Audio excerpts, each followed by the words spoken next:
The exhausted waitress barely had time to breathe as she juggled orders, but when her daughter dashed across the restaurant and clung to the millionaire at table 5, calling him Daddy, the entire room fell silent.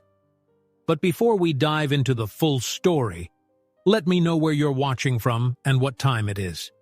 Now subscribe to the channel and let's get started. Sarah's day began before dawn, just as it always did. She woke up in the cramped living room of her one-bedroom apartment, her 5-year-old daughter, Lily, curled up on the worn sofa.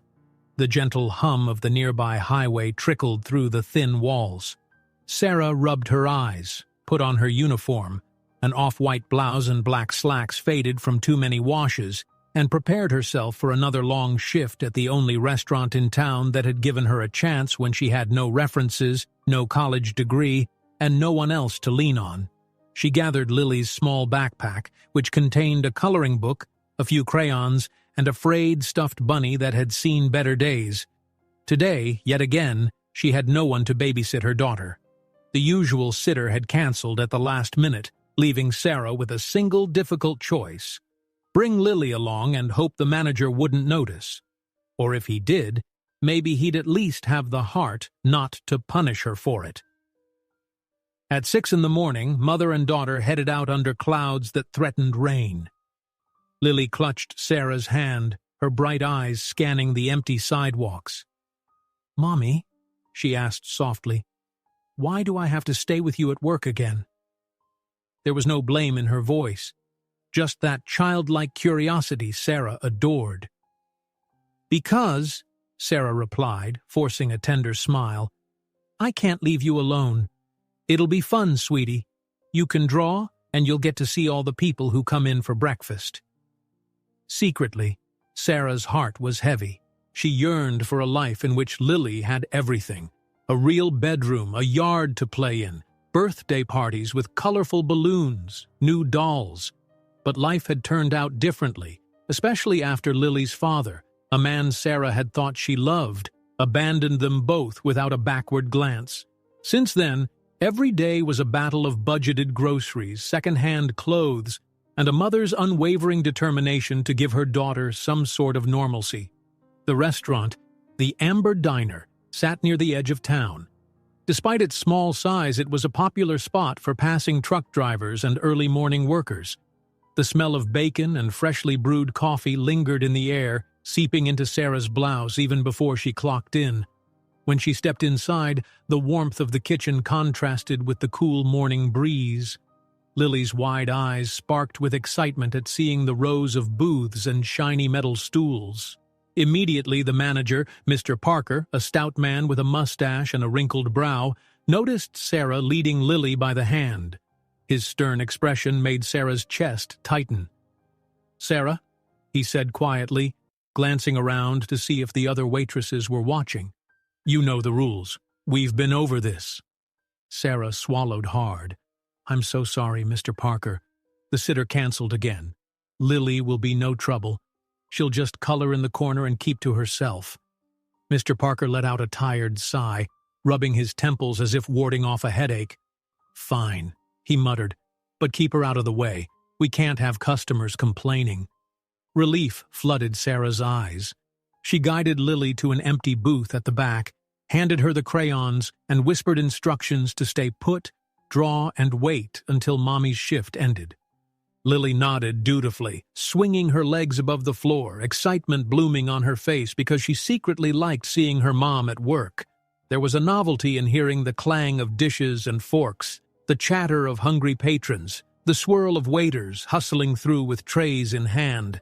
Sarah then tied on her apron and hurried into the kitchen, where cooktops sizzled with scrambled eggs, and the older chef, Darren, offered her a quick, understanding nod. The morning rush came in waves. It was a blur of coffee refills, balancing trays heaped with plates of pancakes, and politely apologizing when a customer complained about overcooked bacon. Through it all, Sarah kept a watchful eye on Lily, who scribbled away in her coloring book, occasionally smiling at the other waitresses who passed by.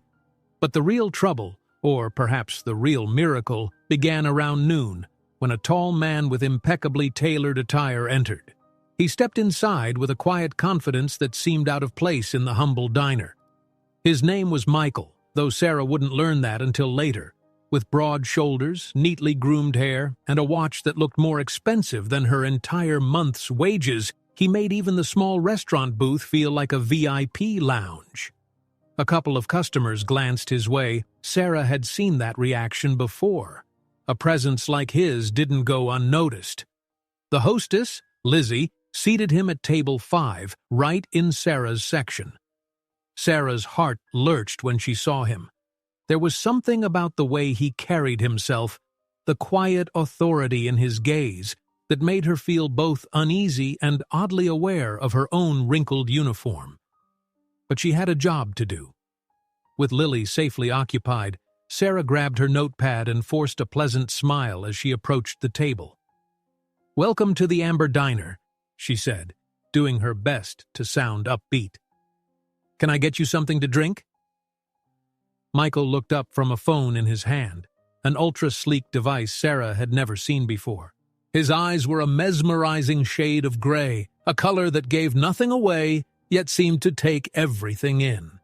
After a moment, he cleared his throat. "Just water, thank you." As Sarah hurried away to fetch his glass, she found it impossible to shake the feeling that something significant was about to happen. She scolded herself for the thought.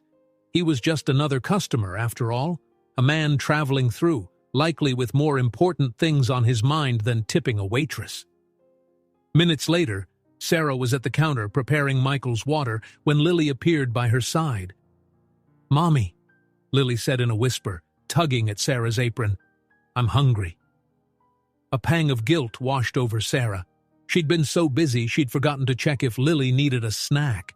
The manager frowned from the other side of the room, but Lily's sweet face was impossible to turn away. "All right, baby. Just wait a second," Sarah murmured, rummaging through a cupboard for the peanut butter crackers she always kept for Lily. It was a small treat, but it was all she could offer. As she turned around to hand them to her daughter, Lily slipped from her grasp and began to wander near the tables. Sarah felt her stomach tighten. Lily knew she wasn't supposed to approach the customers, especially during rush hour, but Lily's curiosity got the better of her. She glanced at table 5, noticing Michael's refined suit and the phone lying next to his plate. Perhaps he reminded her of something, or perhaps in the honest way children sometimes see deeper truths. She sensed something important about him. Before Sarah could intervene, Lily raced right up to Michael's booth. To Sarah's horror, Lily threw her tiny arms around the astonished stranger's waist, pressing her face against the crisp fabric of his jacket. "Daddy," Lily exclaimed, her voice echoing loud enough for half the diner to hear. Time seemed to stop. Silverware clinked, and a hush fell over the tables. Sarah dropped the glass of water she was holding. Ice cubes and droplets exploded across the tiled floor. The manager gawked from the far side of the room. The other patrons turned in unison, eyes wide, muttering in confusion. Michael froze. For an instant, Sarah thought he was about to get angry, or perhaps push Lily away. Instead, his expression morphed from shock to something else, confusion tinged with a strange longing. He looked down at Lily, who clung to him with the fearless affection of a child. Then, almost instinctively, he gently placed his hand on her back. Sarah felt her heart pounding in her ears. 1,000 questions surged through her mind. Why did Lily call him Daddy? Had Lily mistaken him for someone else, or was there something more? Sarah's cheeks flushed with embarrassment, fear, and the slightest flicker of hope that she didn't yet dare to name. She rushed forward, carefully prying Lily away from the man in the suit. "Lily, sweetheart, you can't just—" But Lily's eyes were unwavering, almost certain, as if she recognized him from a memory no one else could see. Meanwhile, Michael stared at both Sarah and Lily with the intensity of someone who just discovered a secret he never asked for. The entire diner seemed to hold its breath, waiting for his response. Yet for the longest moment, he said nothing. Finally, in a low voice that somehow reached Sarah's ears above the hush, Michael spoke. "Her name is Lily?" he asked. There was a tremor in his tone, an undercurrent of something that Sarah couldn't quite decipher. Sarah's mouth went dry. She nodded, fighting back tears of panic and confusion. She managed to whisper, "Yes, Lily." Outside, the rain that had been threatening all day finally began to pour, drumming against the diner's windows as if urging the events inside to reach their conclusion. The hush deepened, the tension so thick Sarah felt like she could taste it. This man, Michael, seemed to be grappling with a wave of realization. Would he laugh off the strange moment and walk away? Would he demand an explanation? Or would this pivotal meeting lead them all down a path none of them could have possibly predicted? Sarah couldn't tell if the air had gone hot or cold. It felt like both at once. The entire diner remained caught in silence, as if time itself had paused for these three figures at table 5. Lily, still firmly believing she had hugged her real father, glanced from Michael to her mother, confusion dancing in her big, curious eyes. Sarah wanted to speak, to say anything that could diffuse the awkwardness, but her tongue felt like it was made of lead. Michael, meanwhile, looked as though 1,000 emotions battled inside him. After what seemed like an eternity, he slid out of the booth, the legs of the seat scraping against the linoleum floor in a discordant squeal. He crouched so he was eye level with Lily, an odd gentleness crossing his features. Lily. He repeated her name with deliberation, as if testing out each syllable. Then his gaze flicked upward to Sarah. "You're her mother?"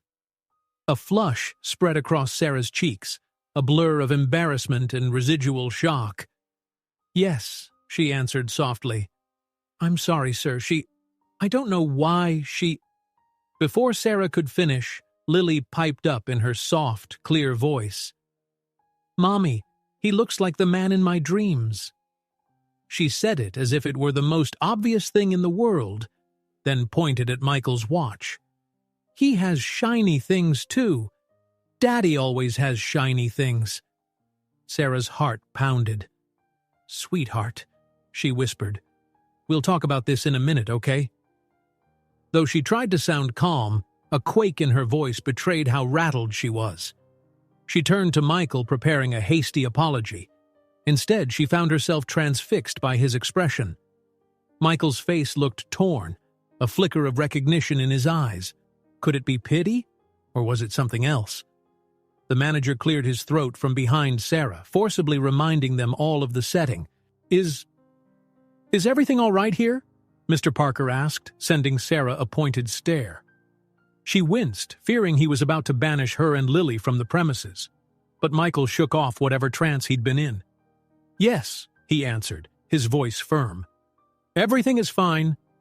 He looked at Lily again, then stood, smoothing the lapels of his tailored suit jacket, which now had slight wrinkles from the unexpected hug.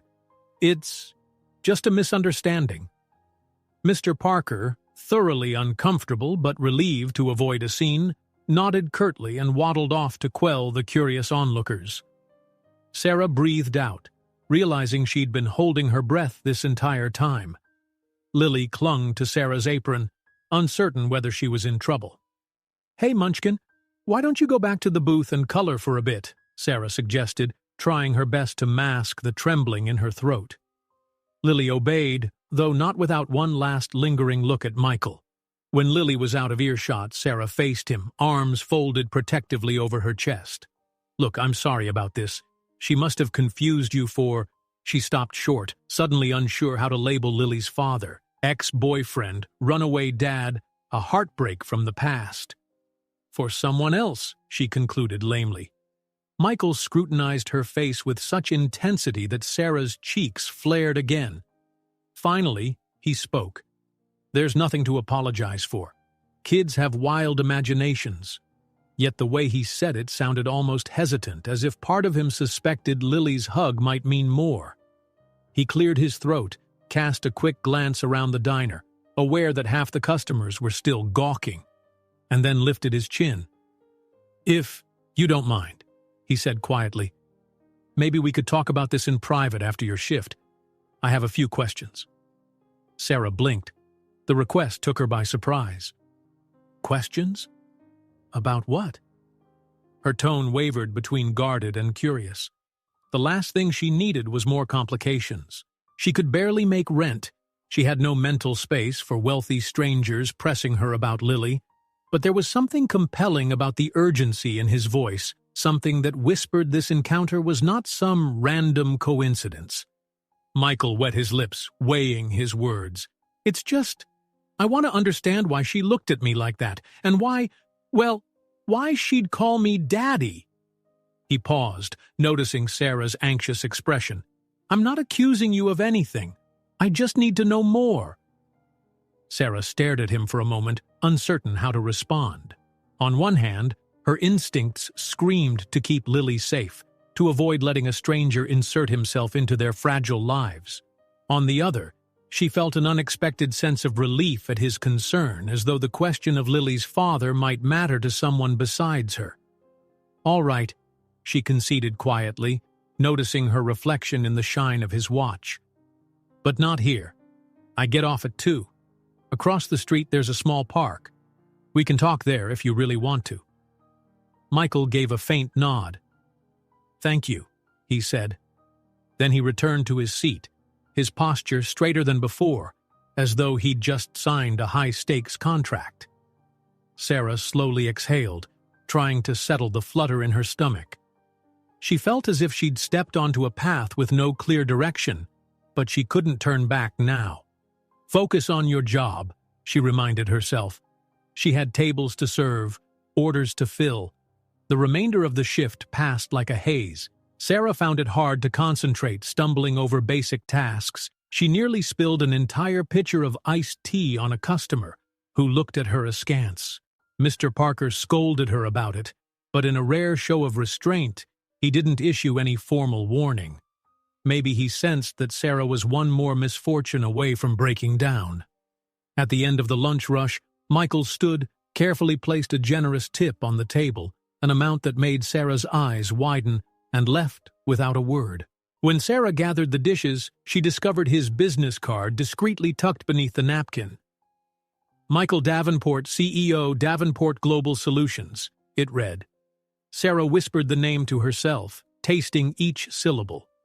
She'd never heard of Davenport Global Solutions, but she could guess from the sleek design of the card and the imposing job title that Michael was someone with wealth and power far beyond anything she'd ever known.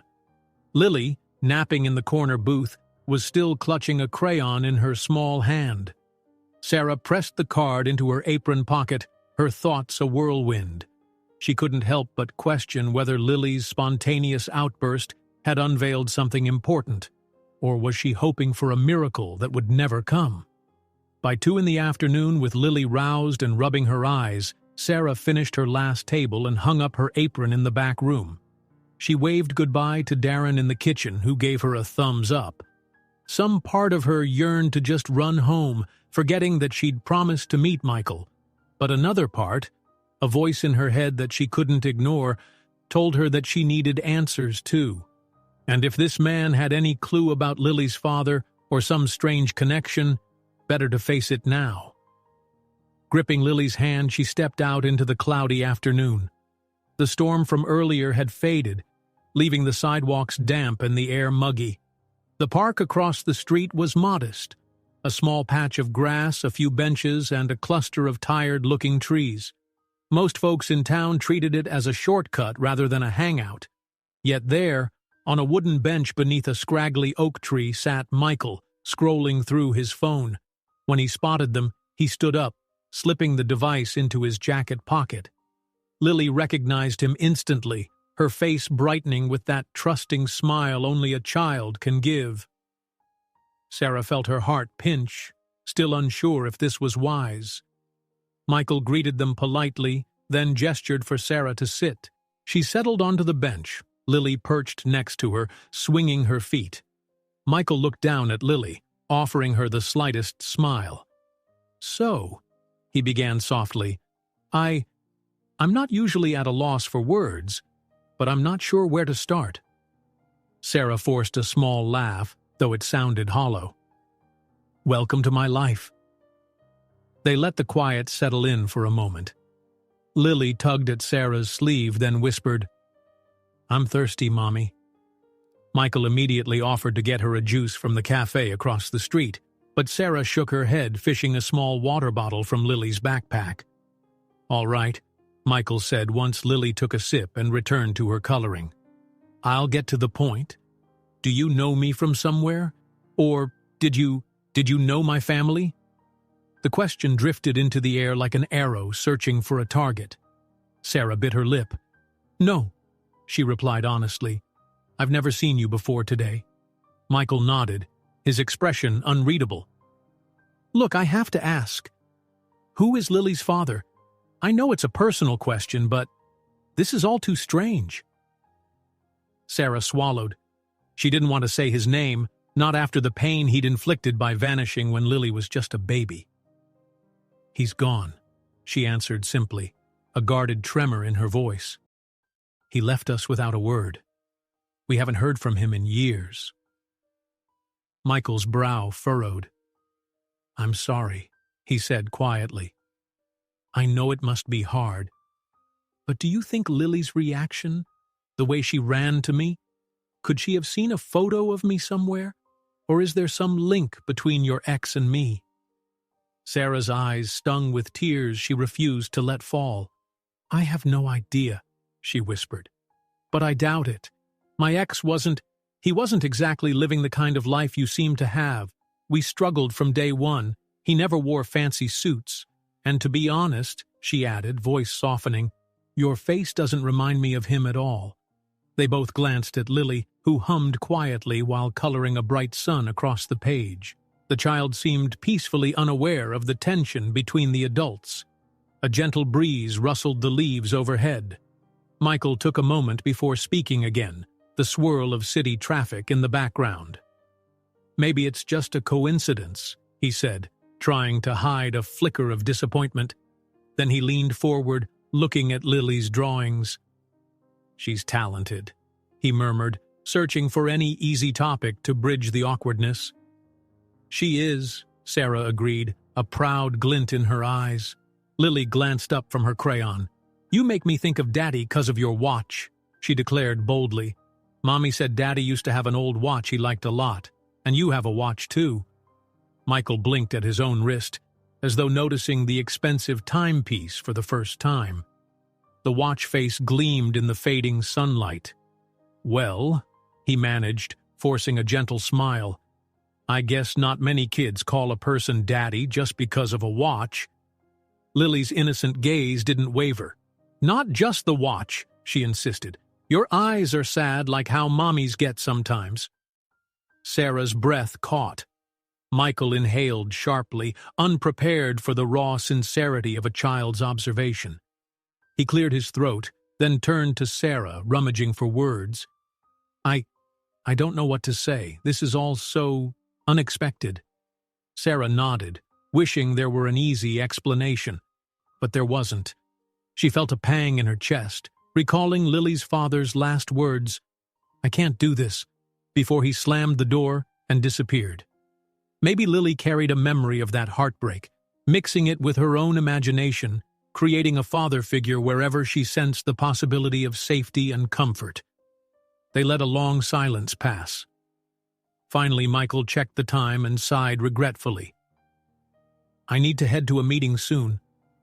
"But, Sarah," he said quietly, "would it be all right if I checked in on you and Lily again? I'm not sure why, but I feel like I should." Nerves tightened in Sarah's stomach. Should she say yes? What if he grew obsessed with some misguided sense of responsibility? Or what if he genuinely wanted to help? She studied his face. Amid the polished exterior of a powerful CEO, she saw warmth and maybe a trace of longing. "All right," she answered at last, carefully. "But I'm not promising anything. My daughter and we've had enough disappointments.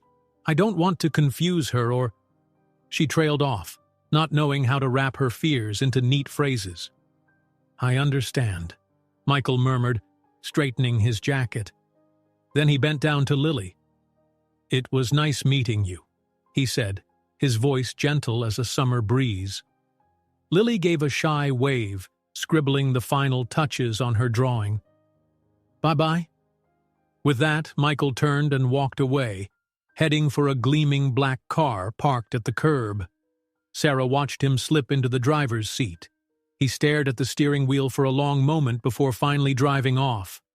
As mother and daughter left the park, Sarah felt every step weighted with fresh questions. Why did Michael look so haunted? Why did Lily take to him so fast?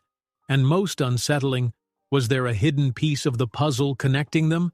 Or would this turn out to be nothing but a strange passing incident? In her pocket, she still had Michael's business card. Somehow she knew this wasn't the last time she'd hold it in her hand.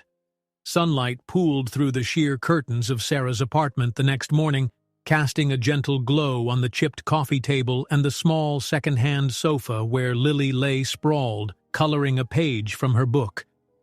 It was Saturday, her day off from kindergarten, and Sarah allowed her the small treat of staying in pajamas a bit longer. Sarah sipped lukewarm tea at the table, her mind tangled in thoughts of Michael Davenport. She kept replaying the moment Lily had called him Daddy, the shock on his face, and the strange mixture of sadness and curiosity in his eyes. She reached into her pocket and drew out his business card, running her thumb over the elegant lettering. Davenport Global Solutions, CEO. In her world, that might as well have meant a king in a castle. She hated to admit it, but part of her was oddly excited by the idea that someone with resources might take an interest, no matter how fleeting, in her and Lily's well-being. Life had been an endless cycle of double shifts, daycare fees she could barely afford, and the unwavering fear of not knowing how to shield her little girl from the hardships of the world.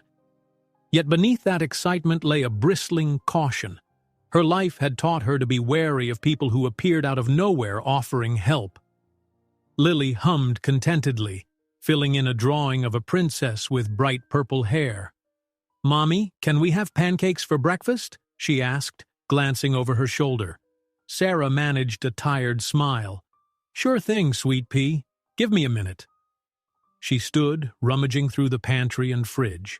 Pancakes meant flour, eggs, milk, and milk was running low. She shook the carton to find only a few drops left. With a soft sigh, she realized she'd have to improvise or run to the corner store, but money was so tight she couldn't even indulge in a full gallon without worrying about next week's groceries. Before she could decide, a gentle knock at the door startled her. She rarely had visitors. Checking the time, just past 8, she approached the door cautiously, motioning Lily to stay put. Through the peephole she glimpsed a woman with neatly pulled back hair and a professional-looking blazer, balancing a slim folder in one hand. Sarah cracked the door open a couple of inches, heart pounding. "Yes?"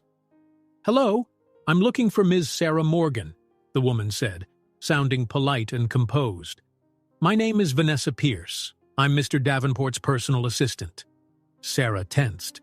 Michael? He'd sent someone to her doorstep? She opened the door fully but held it in place with her foot, unsettled by the unexpected visit. "That's me," she managed. "Can I help you?"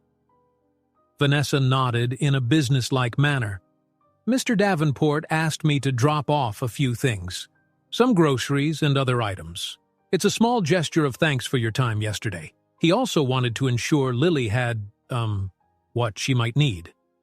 Sarah's pulse skipped. Groceries? This was beyond surreal. She peered past Vanessa's shoulder and indeed spotted several large paper bags stacked in the hallway. Her immediate reaction was to refuse. She'd been taught to stand on her own 2 feet, and the idea of charity stung her pride.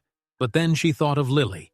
Accepting help, even from someone she barely knew, might ease her daily struggles just a bit. Swallowing her pride, she stepped aside to let Vanessa bring in the bags. Lily peeked over the sofa, curious. As soon as she saw the grocery bags, her face lit up with innocent enthusiasm. "Is that cereal?" she asked excitedly, spotting the colorful boxes. Sarah felt a mix of gratitude and embarrassment, unsure how to handle the situation.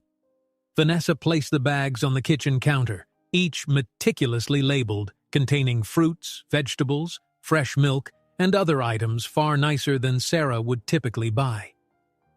Sarah noticed a package of children's vitamins and a small box of crayons hidden among them.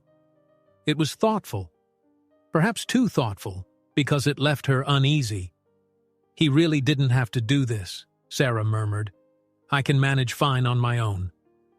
Vanessa offered a tight smile, as though accustomed to hearing such protests. "I understand, but Mr. Davenport insisted. He says you can consider it a thank you, or an apology if his presence caused you any trouble at work. If there's anything you don't need, you can donate it. No strings attached." Sarah pressed her lips together, torn between gratitude and suspicion. "Well, please thank him for me. I appreciate it." Vanessa paused, flipping open the folder she carried. "He also asked me to give you his direct contact information." She handed Sarah a typed sheet with a personal number and an email address that likely bypassed the usual corporate gatekeepers. "He'd like to speak with you again, at your convenience, of course. There's no rush, but he was hoping you and Lily might join him for lunch or dinner sometime soon." Sarah glanced at the paper. Everything about it, Michael's direct line, the brand new groceries, felt like a world so different from her own. I'll think about it," she replied quietly. "Understood," Vanessa said. "Here's my card as well. Feel free to call if you have any questions." With that, she gathered her folder and offered Lily a friendly wave. Lily waved back, wide-eyed. A moment later, Vanessa slipped out the door as quickly as she'd arrived, leaving Sarah staring at the bounty on her kitchen counter. Lily jumped off the sofa, sprinting to look at each item. "Mommy, can we have strawberries too?" she squealed, reaching for a bright red carton. Sarah nodded in a daze. "Sure, sweet pea." 10 minutes later, the apartment smelled of fresh strawberries and pancake batter. As Sarah spooned batter onto the hot skillet, she kept glancing at the closed door, mind churning. She felt grateful. Of course she did. Yet she couldn't shake the worry that letting a man like Michael Davenport into her life might come with complications far beyond free groceries. But Lily was thrilled to have her favorite cereal back in the pantry, and that alone was enough to make Sarah's heart flutter with relief. Maybe it wouldn't hurt to at least hear Michael out. She recalled how genuine he seemed yesterday, how he hadn't flinched at Lily's bold affection, how he'd left that extraordinary tip without showy fanfare. Could it be that behind his wealthy facade stood a man who truly cared? She pushed away the swirl of conflicting thoughts for now and focused on flipping pancakes. Lily giggled as they sizzled on the pan, sending up the sweet smell of vanilla batter. For the first time in ages, Sarah allowed herself to indulge in a small moment of hope. That maybe, just maybe, her daughter's life was about to change for the better. Later that day, after Lily had finished a hearty breakfast and begun to amuse herself with a new coloring set from one of the grocery bags, Sarah sat on the edge of her bed, phone in hand. She'd spent the last hour cleaning up the apartment and mentally rehearsing what she might say if she dared call Michael. In the end, she couldn't quite dial his number. Instead, she typed a short text message. "Hello, Mr. Davenport. This is Sarah from the diner. Thank you for the groceries. Lily and I appreciate it. Let me know if you still want to meet. Sarah Morgan." She stared at the screen. Was that too brief? Too curt? Too formal? Before she could overthink it further, she pressed send. Her heart pounded. Almost instantly, she regretted contacting him, worried it looked like she was accepting a debt she might not be able to repay.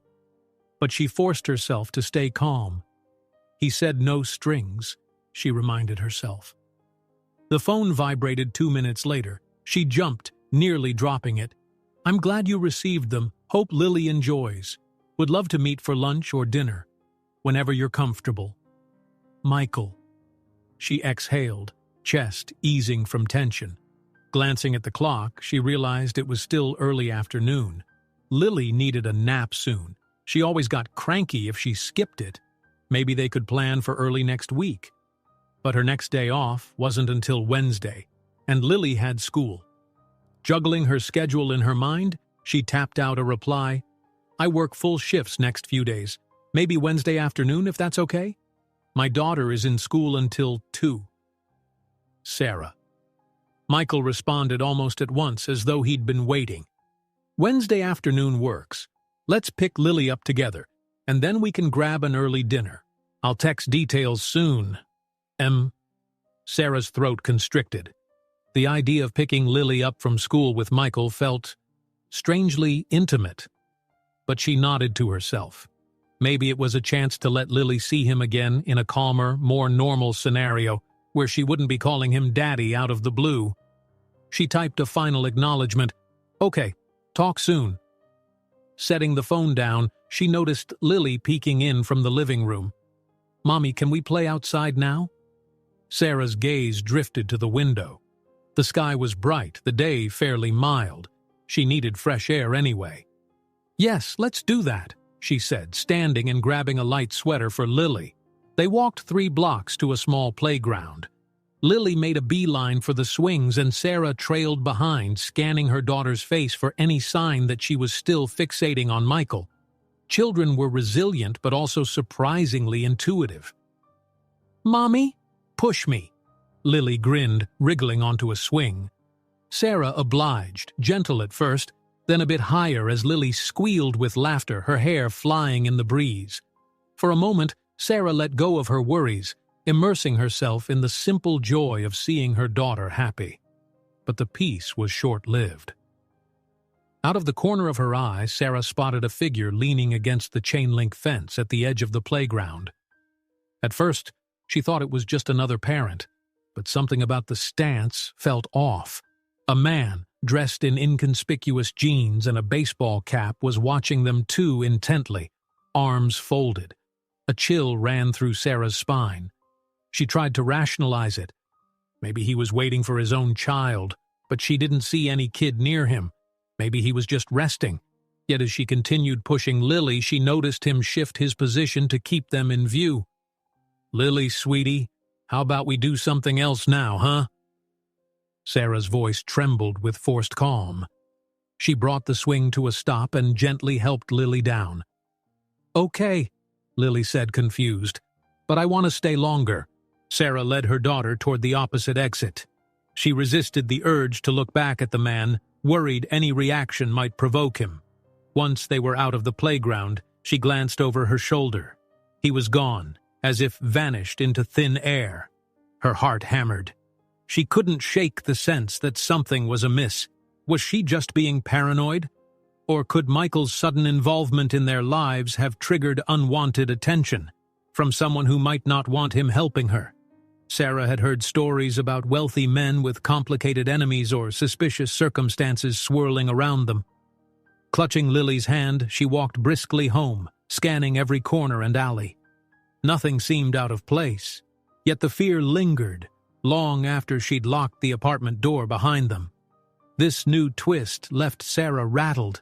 She glanced at the bounty of groceries again, now a silent reminder that her life was no longer as simple, though difficult, as it used to be. The next few days might bring answers, or they might bring trouble. Either way, Sarah had a sense that something bigger than she'd ever faced was about to unfold.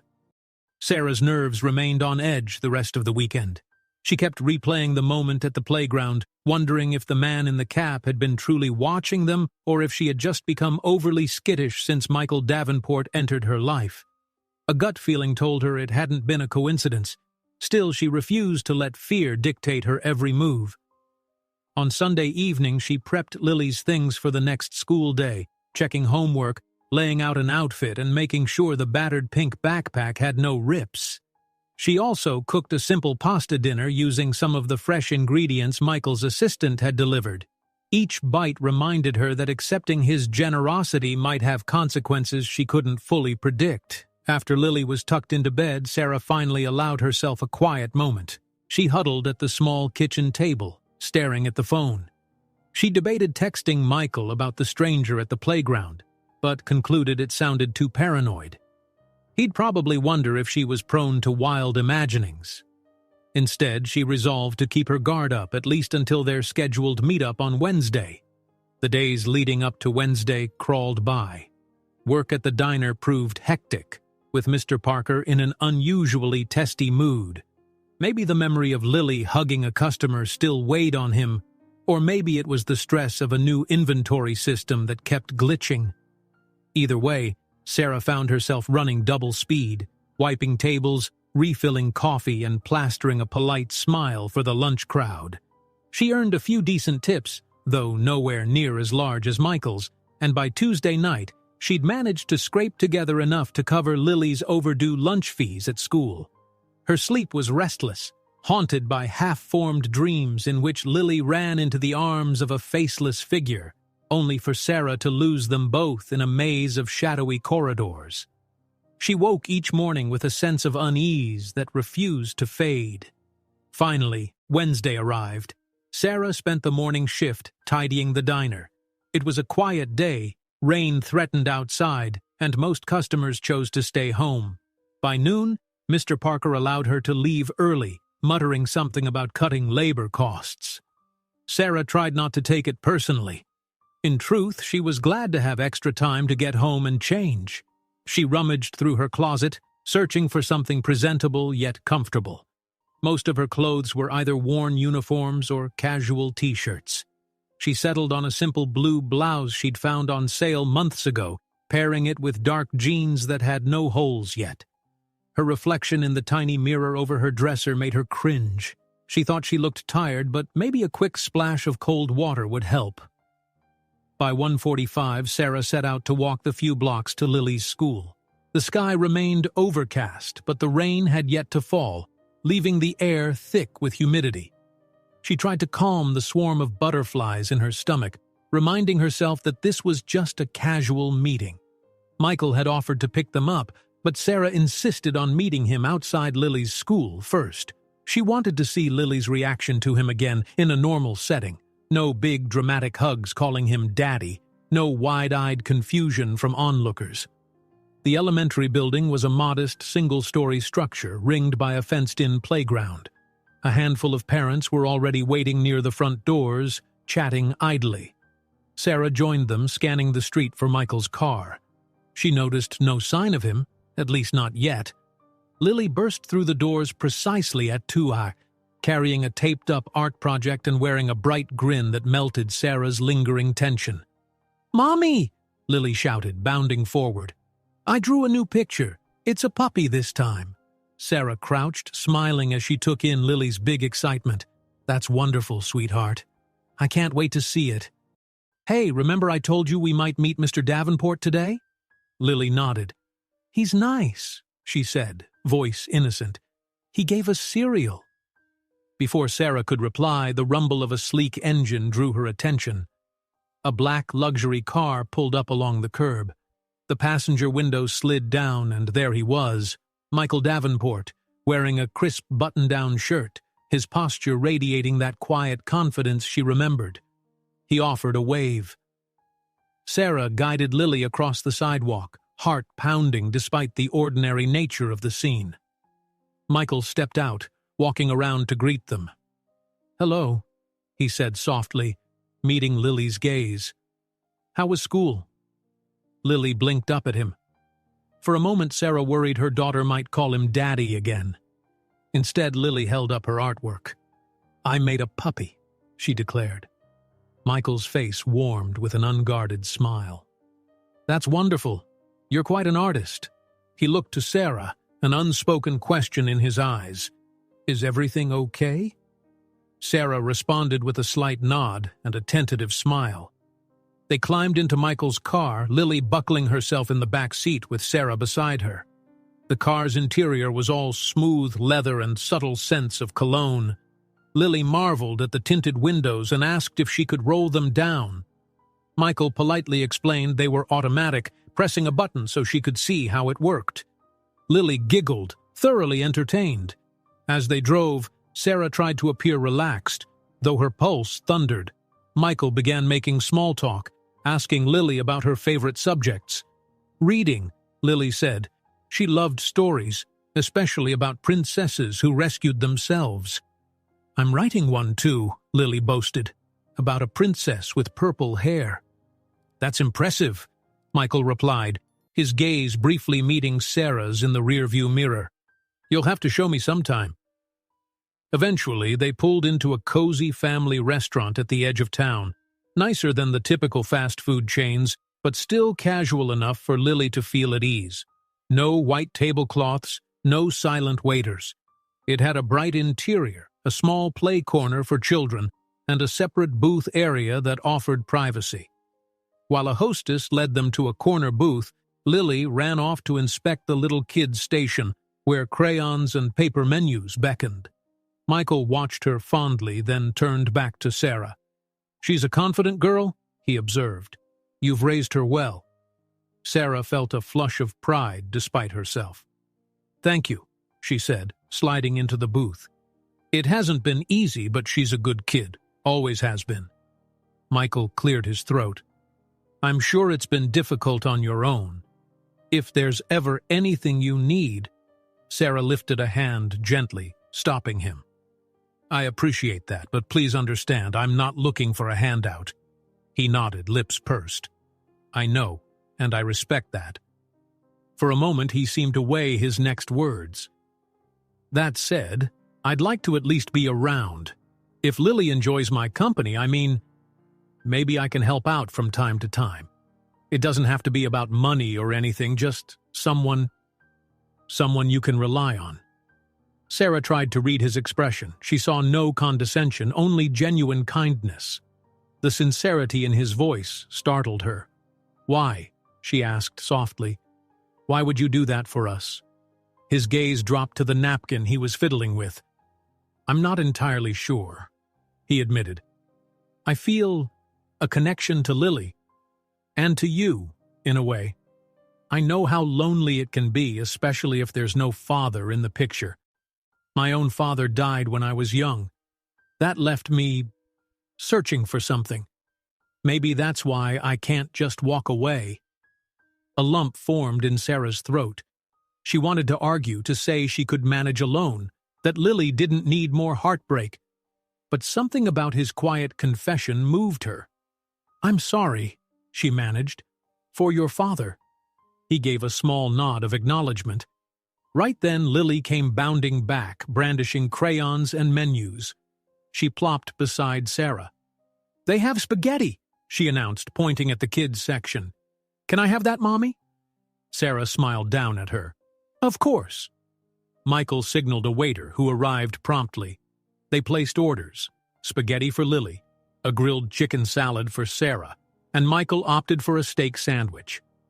Lily kept talking about her day, about a classmate who'd brought a pet frog for show and tell. She seemed completely at ease, even leaning toward Michael to show him a scribbled drawing of the frog. Sarah watched the two interact with a mix of relief and trepidation. She couldn't deny Lily's joyful acceptance of him, how her eyes lit up whenever he asked her a question. The dreaded word daddy didn't come up again, thank goodness, yet the sense of closeness forming between them was undeniable. They ate slowly, conversation flowing more naturally. Michael and Lily bantered about silly topics. Favorite ice cream flavors, the best color for a princess's hair, and what kind of pet Lily might want if they had a house big enough for animals. Meanwhile, Sarah joined in but remained cautious about letting her guard down too much. As the meal wound down, Michael checked his phone and frowned slightly. I'm sorry, he said, glancing at Sarah. I have to make a quick call for work. Would you be all right if I step outside for a minute? Sure, Sarah replied, busy wiping a dab of sauce off Lily's chin. Michael left, leaving behind the faint aroma of his cologne. Lily resumed coloring, humming a tune from her favorite cartoon. Sarah felt a flicker of normalcy, like this was just a quiet family lunch. But the moment she caught herself feeling that way, she stiffened. This wasn't a family. She had to remember that. Her phone buzzed, interrupting her thoughts. At first, she assumed it was a spam text, but the message made her pause. we need to talk. Stop meeting with Davenport or you'll regret it." Her blood ran cold. There was no number attached, just a blocked sender. A chill settled in her stomach. Who was this? And how did they know she was with Michael? The only possibility that came to mind was that mysterious figure at the playground, or someone connected to him. Sarah quickly looked around as if expecting to see someone standing behind them, but the other diners were families and couples, none paying close attention. Lily was oblivious, now crafting a silly face on her menu. With trembling hands, Sarah deleted the text. Michael returned a minute later, a worried crease on his brow. "Everything all right?" he asked. She plastered on a weak smile. "Yes, fine," she lied. "Everything's fine." But inside, panic churned. Her first instinct was to gather Lily and bolt. Another part of her snapped that she should confide in Michael. He was, after all, the only link to these new threats. Yet it felt too soon, too risky. She didn't want to rope him into her fears, especially when she wasn't certain what was happening. They finished the meal quietly, Lily none the wiser. Michael paid, brushing off Sarah's attempts to split the bill. "Please, allow me," he insisted, standing to walk them to the car. Outside, the rain had started, a gentle drizzle that threatened to intensify. Michael opened the passenger door for Sarah and Lily. "I can drive you home," he offered, looking at the darkening sky. She hesitated, phone still clutched in her hand. The text's words echoed in her mind. "Stop meeting with Davenport or you'll regret it." A gust of wind sent droplets across her cheek, snapping her from her daze. Maybe it was safer to let Michael drive them, rather than walk in the open. "Thank you," she murmured, helping Lily climb in. As the engine purred to life, Michael asked, "Are you sure you're okay? You seem nervous."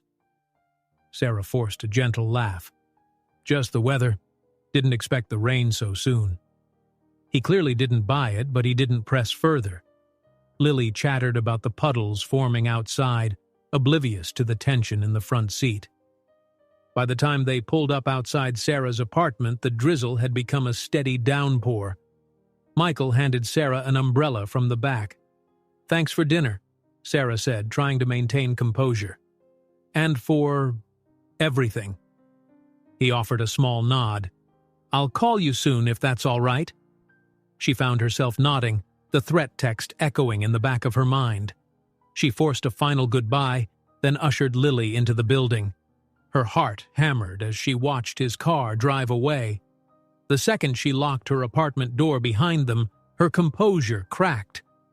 "Mommy, what's wrong?" Lily asked, tugging on Sarah's sleeve. "Nothing, sweet pea," Sarah lied, breathing heavily. "Just wet from the rain." Inside her chest, fear rose like a tide. Someone was warning her to stay away from Michael. Who and why? She didn't want to involve him in any danger, but it might already be too late. She stared at her phone, the screen black after she'd erased the text.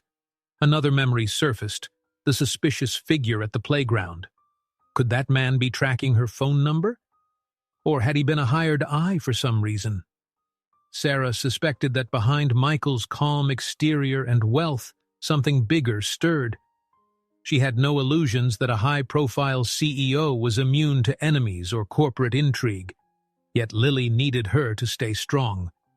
Sarah carefully dried her daughter's hair, then took her into the bathroom to get her into warm pajamas. She forced a story-time ritual, hoping to calm both their nerves. But inside, her mind raced with questions. Should she warn Michael? Possibly. But he might dismiss it as her being paranoid. Or, if he took it seriously, he might try to push her further into his sphere of influence for protection. Another risk. She kissed Lily's forehead, tucking her under blankets, and pulled the bedroom door half shut. Then she sank onto her sofa, alone in the dark. She clutched the phone and stared into the silent gloom. All her life, Sarah had fought to keep her daughter safe from heartbreak, from poverty, from a father who disappeared without remorse. Now, an unseen threat lurked outside, telling her to abandon the only man who'd shown genuine kindness in years. Tears pricked her eyes, but she refused to let them fall. The question hammered in her mind.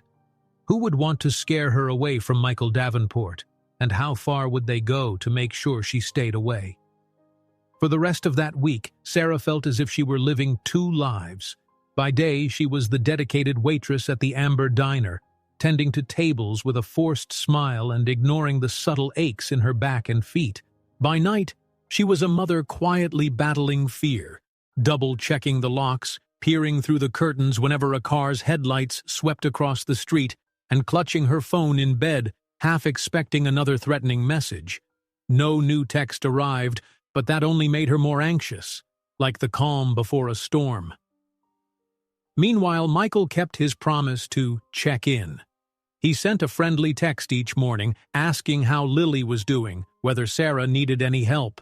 Sometimes he asked if she felt safe at home, as if sensing her unease, but she always deflected, insisting everything was fine. She couldn't bring herself to confide in him about the ominous text or the figure at the playground. Part of her feared he'd try to swoop in with heavy-handed protection, intensifying the danger. Another part dreaded that once he saw what trouble might be lurking, he'd decide she wasn't worth the hassle. Sarah's biggest worry was Lily. The little girl continued her normal routine, school in the mornings, coming home to color in the afternoons, but she seemed to notice her mother's tension. More than once, Lily asked if they were going to see Michael again. "He's nice," she would say, or "he doesn't get mad like some grown-ups." Sarah would simply reply, "We'll see, sweet pea." And in truth, Sarah didn't know if seeing Michael was safe anymore. By Friday, the diner was abuzz with weekend travelers, so Sarah was on her feet from dawn until closing, clearing tables, running orders. That evening, as the last few customers trickled out and Mr. Parker flipped the neon sign to closed, Sarah collapsed into a chair to catch her breath.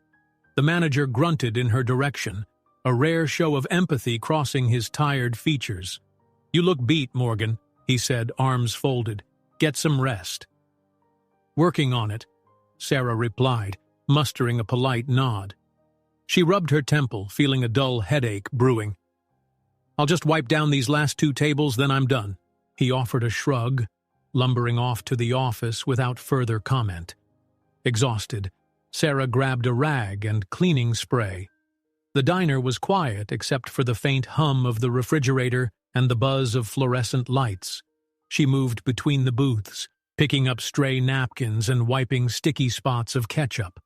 Her mind wandered to Lily, already safely at home with her neighbor babysitting, and to the man from the playground, the threatening text. The tension knotted again in her belly. A creak sounded behind her. Sarah jumped, whipping around to see who was there. To her surprise, it was not a co-worker but a delivery man in a worn dark blue uniform. He held a clipboard and a medium-sized cardboard box. "Sorry to startle you," he said with an apologetic wave.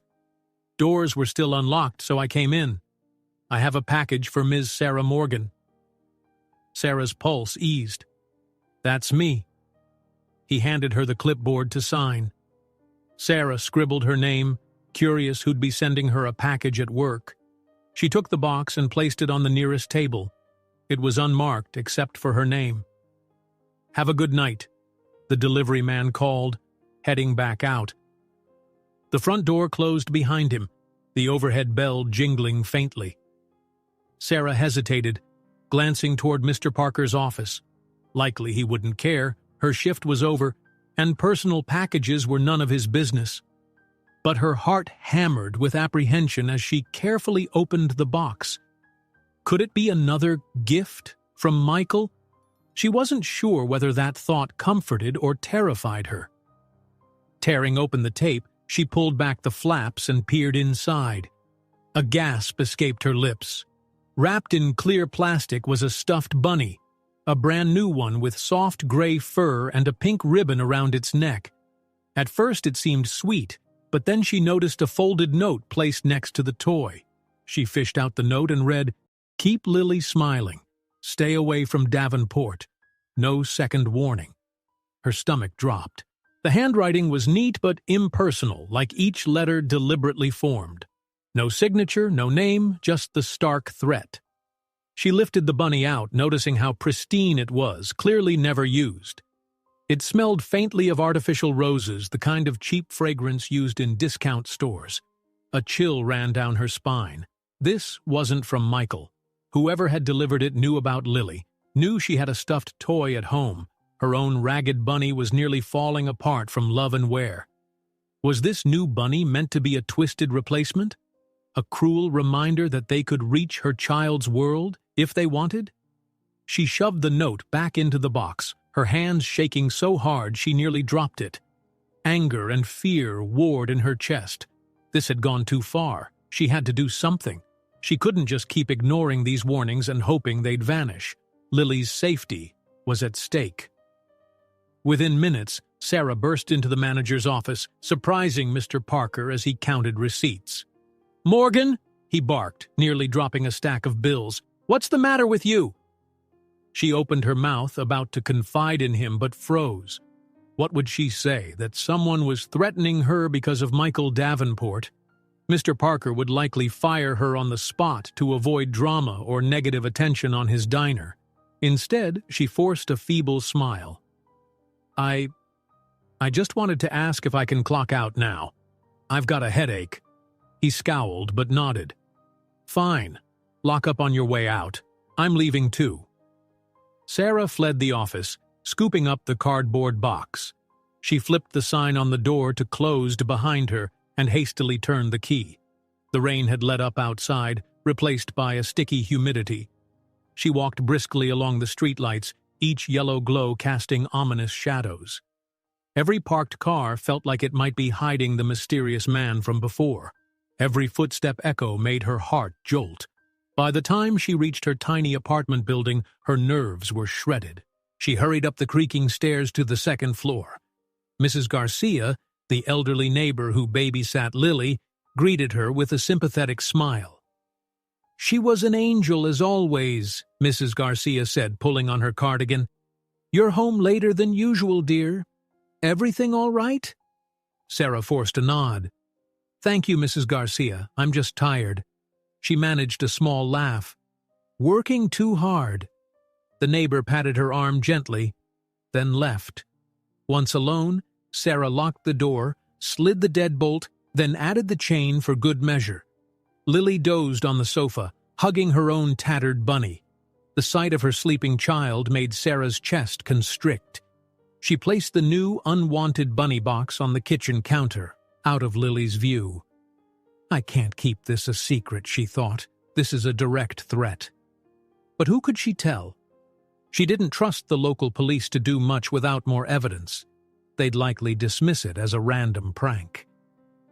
And telling Michael? Her fear returned that he'd escalate the situation with bodyguards or legal action she couldn't handle. But Lily. She set aside her worry about pride and independence. Lily was the priority, always. With trembling resolve, Sarah grabbed her phone and scrolled to Michael's number. It rang 3 times before he picked up, his voice subdued. "Sarah?" he said, sounding concerned even before she spoke. "Everything okay?" She fought to keep her composure. "No," she admitted, hating how her voice shook. I need to tell you something. It's important." His tone sharpened. "Go ahead, I'm listening." She swallowed, glancing at Lily to ensure she was still asleep. "Someone's threatening me. And Lily. I don't know why, but I think it has to do with you. I got a text, and now a package, telling me to stay away from Davenport. They said no second warning." A tense silence filled the phone line. She could practically feel the electricity in the air. "When did this start?" Michael asked quietly, a dangerous edge slipping into his usually calm voice. "After we met for dinner," Sarah whispered. "They sent that text and now a stuffed bunny with a note. They mentioned Lily by name. Michael. I'm scared." She heard him exhale as though grappling with anger and concern. "I'm so sorry this is happening," he murmured, voice trembling with sincerity. "Look, Sarah, let me help you. Have you told the police?" She shook her head before remembering he couldn't see. "No, I'm not sure if that's the right move. Whoever this is, they're probably watching. They might hurt Lily if they see me talking to the police. Stop," Michael interrupted gently. "Take a breath. I won't let anyone hurt Lily. Or you. Look, I can come by right now." "No!"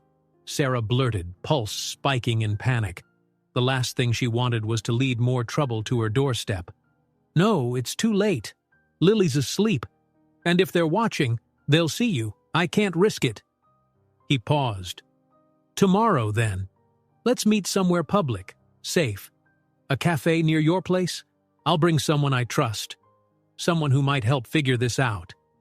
Sarah hesitated, fear twisting her insides, but she had no better plan. Her options were running out. "Okay," she agreed softly. "But please be careful.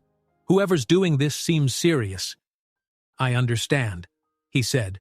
His voice was gentler now, but underneath was a steel determination she'd never heard before.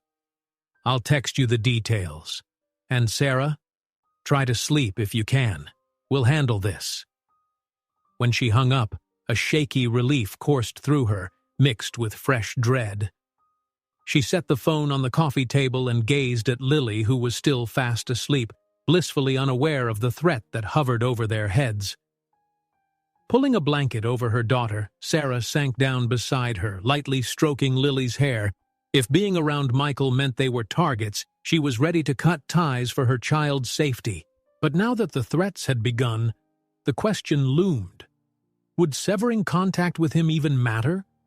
Or had the damage been done the moment Lily hugged a stranger in a diner, unwittingly binding them all to a fate Sarah could never have predicted? She closed her eyes, but rest was elusive. In the kitchen, the unopened bunny sat ominously in its box, a chilling reminder that while she might try to protect Lily from the world's cruelties, those cruelties had already stepped across her threshold.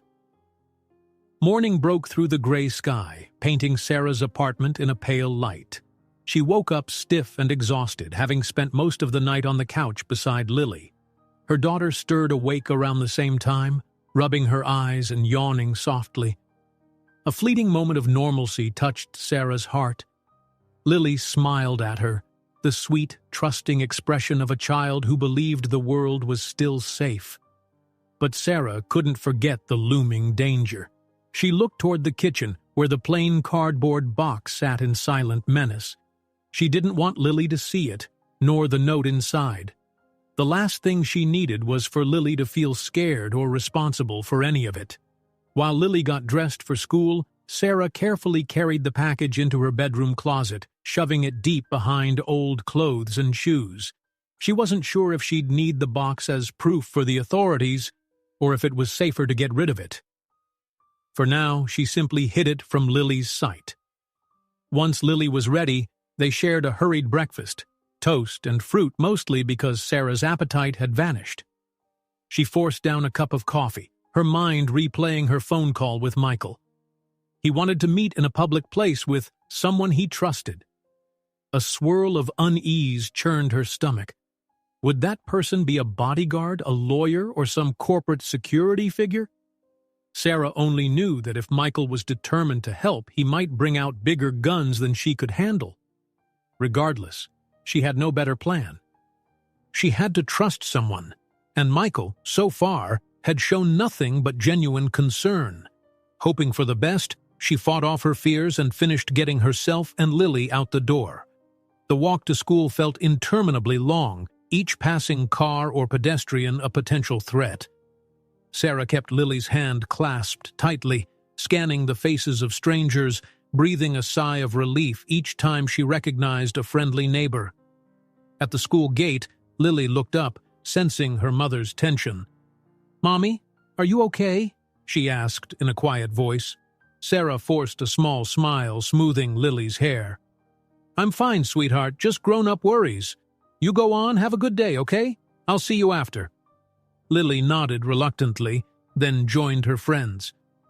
Sarah waited until her daughter disappeared into the building before turning away. She needed to be at the cafe by 10. Michael's text had specified a small place near the central library, about a 15-minute bus ride from here.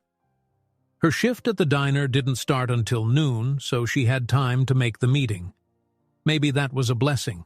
She'd prefer not to wait any longer than necessary. Within half an hour, Sarah arrived at the cafe.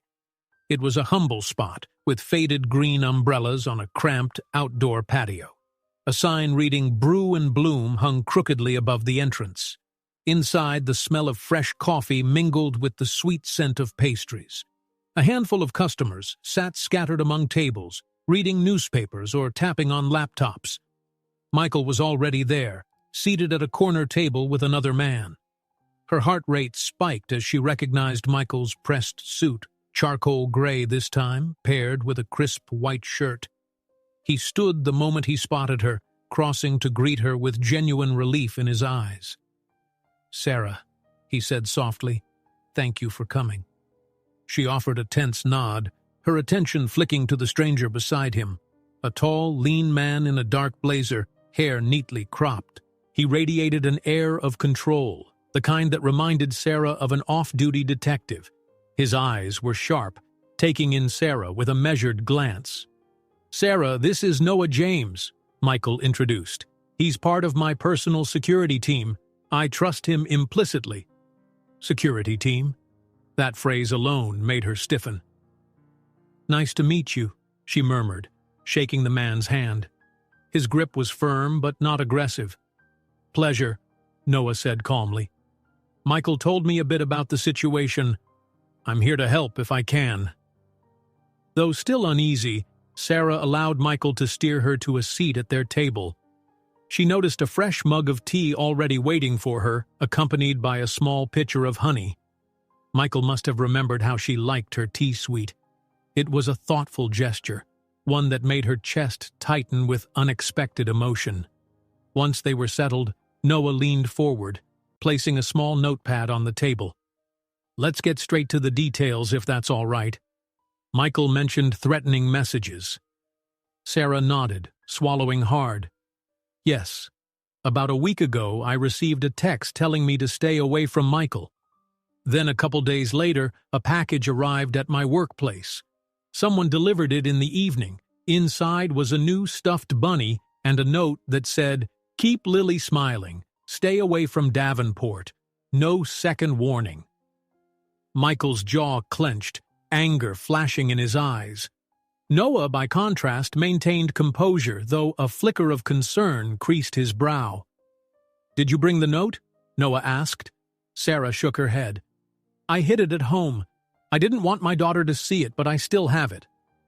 "That's good," Noah replied. "We can examine it for any clues. Fingerprints, leftover adhesive from tape, anything that might identify the source." She felt a ripple of relief. "I didn't want to go to the police. I was scared it would escalate things. But if you think we should—" Noah raised a palm gently. "Let's not rush.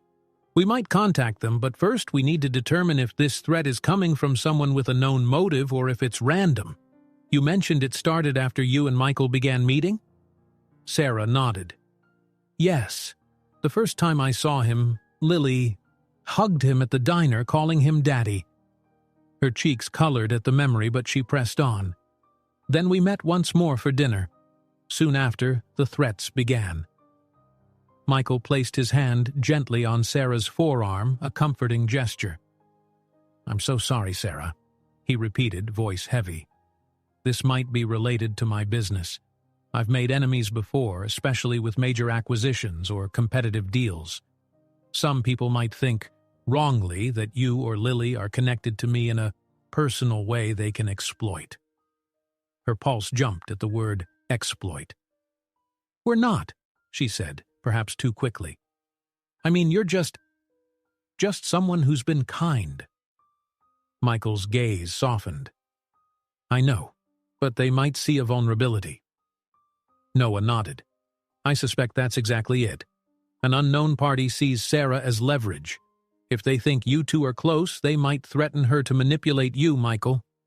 Sarah exhaled shakily, realizing how dangerously she'd been entangled in a world of corporate and personal power struggles. "So what do we do?" she asked, her voice trembling. "I can't have Lily's safety compromised because we crossed paths." Michael's features hardened with determination. "No one will hurt Lily," he said firmly. "I'll keep you both safe. Noah and his team can set up surveillance, check if you're being followed, and guard Lily's school if necessary." Guard Lily's school. The thought made her chest tighten with dread. She could picture men in suits lurking near the playground. Would that scare Lily and her classmates? Would it bring more attention from the threat? Sensing her apprehension, Noah spoke gently. "We'll be discreet. Children shouldn't feel like they're in a war zone, but we need to know if someone's observing you. If they are, we might identify them. And if we do, we can figure out who's behind this." Sarah slumped back in her chair, the teacup trembling in her hands. She took a sip, hoping it would soothe the knot in her throat. "All right," she whispered, "if you think that's best." Outside, a drizzle began, the raindrops pattering against the cafe windows. Morning light had shifted to a dull gray, matching her mood. Noah took a calm but authoritative tone. "Sarah, do you remember anything unusual besides the package and text? Any strange cars parked outside, anyone approaching you more than once?" She paused, recalling the moment at the playground. There was a man, wearing a baseball cap, watching me and Lily. It was the day I got that first text. He stood near the fence and disappeared when I noticed him. Noah jotted notes. Description? Mid-height, average build, wearing jeans, nothing too distinct. He was just there, looking at us. Then he left. Michael exhaled slowly, tapping a finger on the table. "Do you have any guess who's behind this, Noah?" Noah shrugged lightly. "Could be business competitors, a disgruntled investor, someone holding a grudge. Often they'll try intimidation before direct confrontation.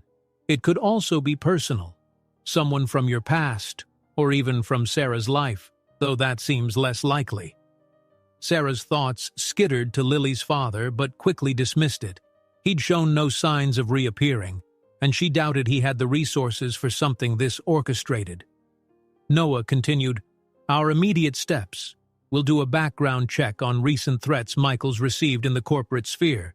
Meanwhile, we'll discreetly watch Sarah's building, her route to work, and Lily's school. If we catch any suspicious activity, we can intervene or call the police." A wave of relief mingled with anxiety. Sarah felt guilty accepting so much help, but Lily's well-being overshadowed pride.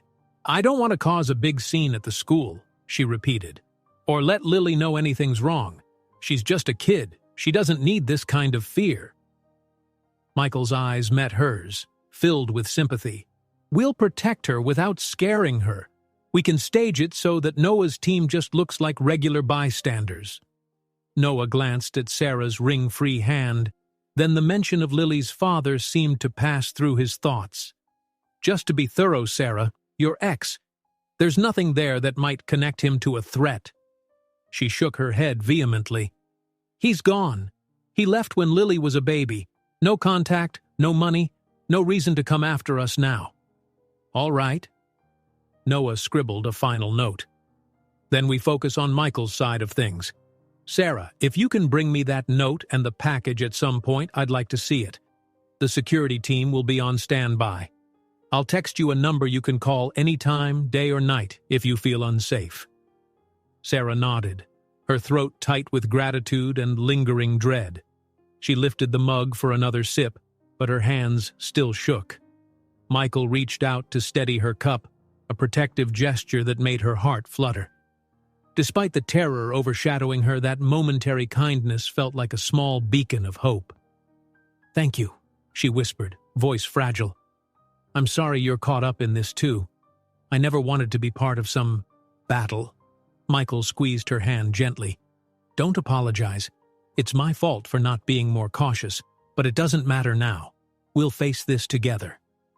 They exchanged a few more logistical details, where Sarah worked, Lily's drop-off and pickup times, her weekly schedule.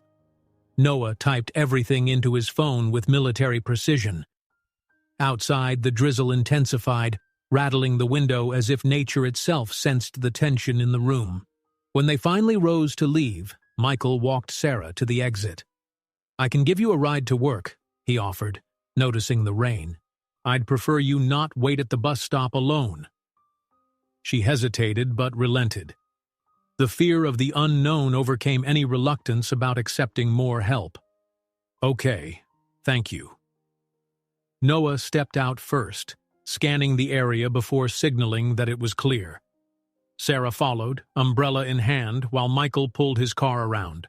She felt a strange mix of safety and vulnerability, enfolded in the protective net of Michael's resources, yet fully aware that a single misstep could escalate the danger.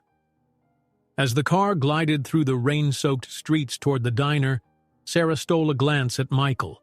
His profile looked grim, jaw tight.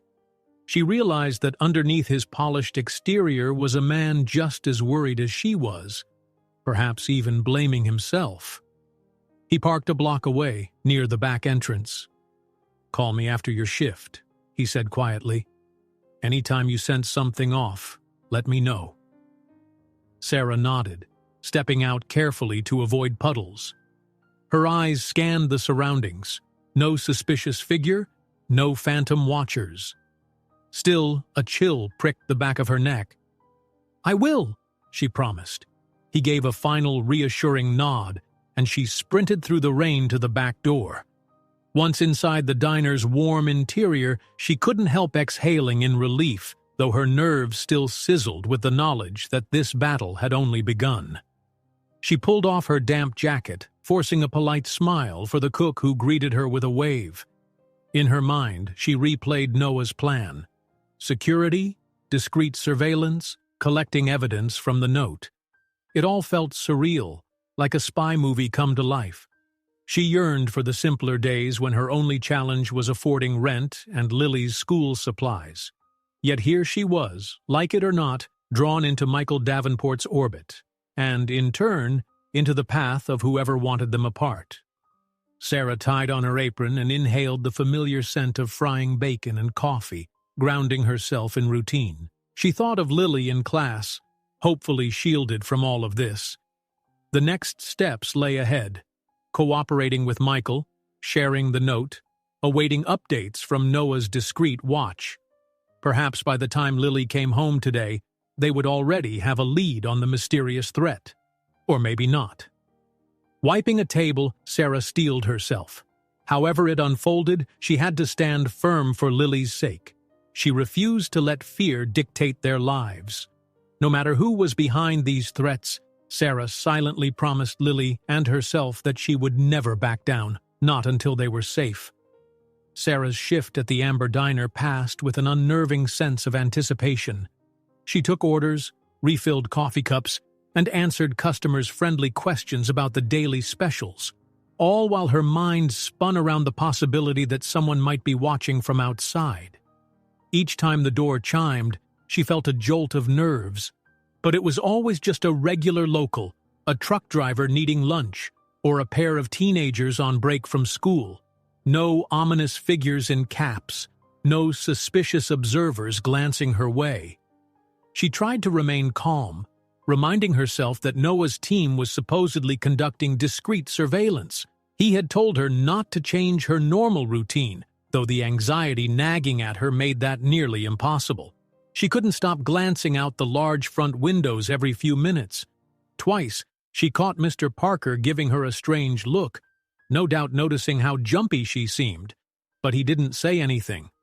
Finally, around 5 in the evening, the usual dinner crowd trickled in.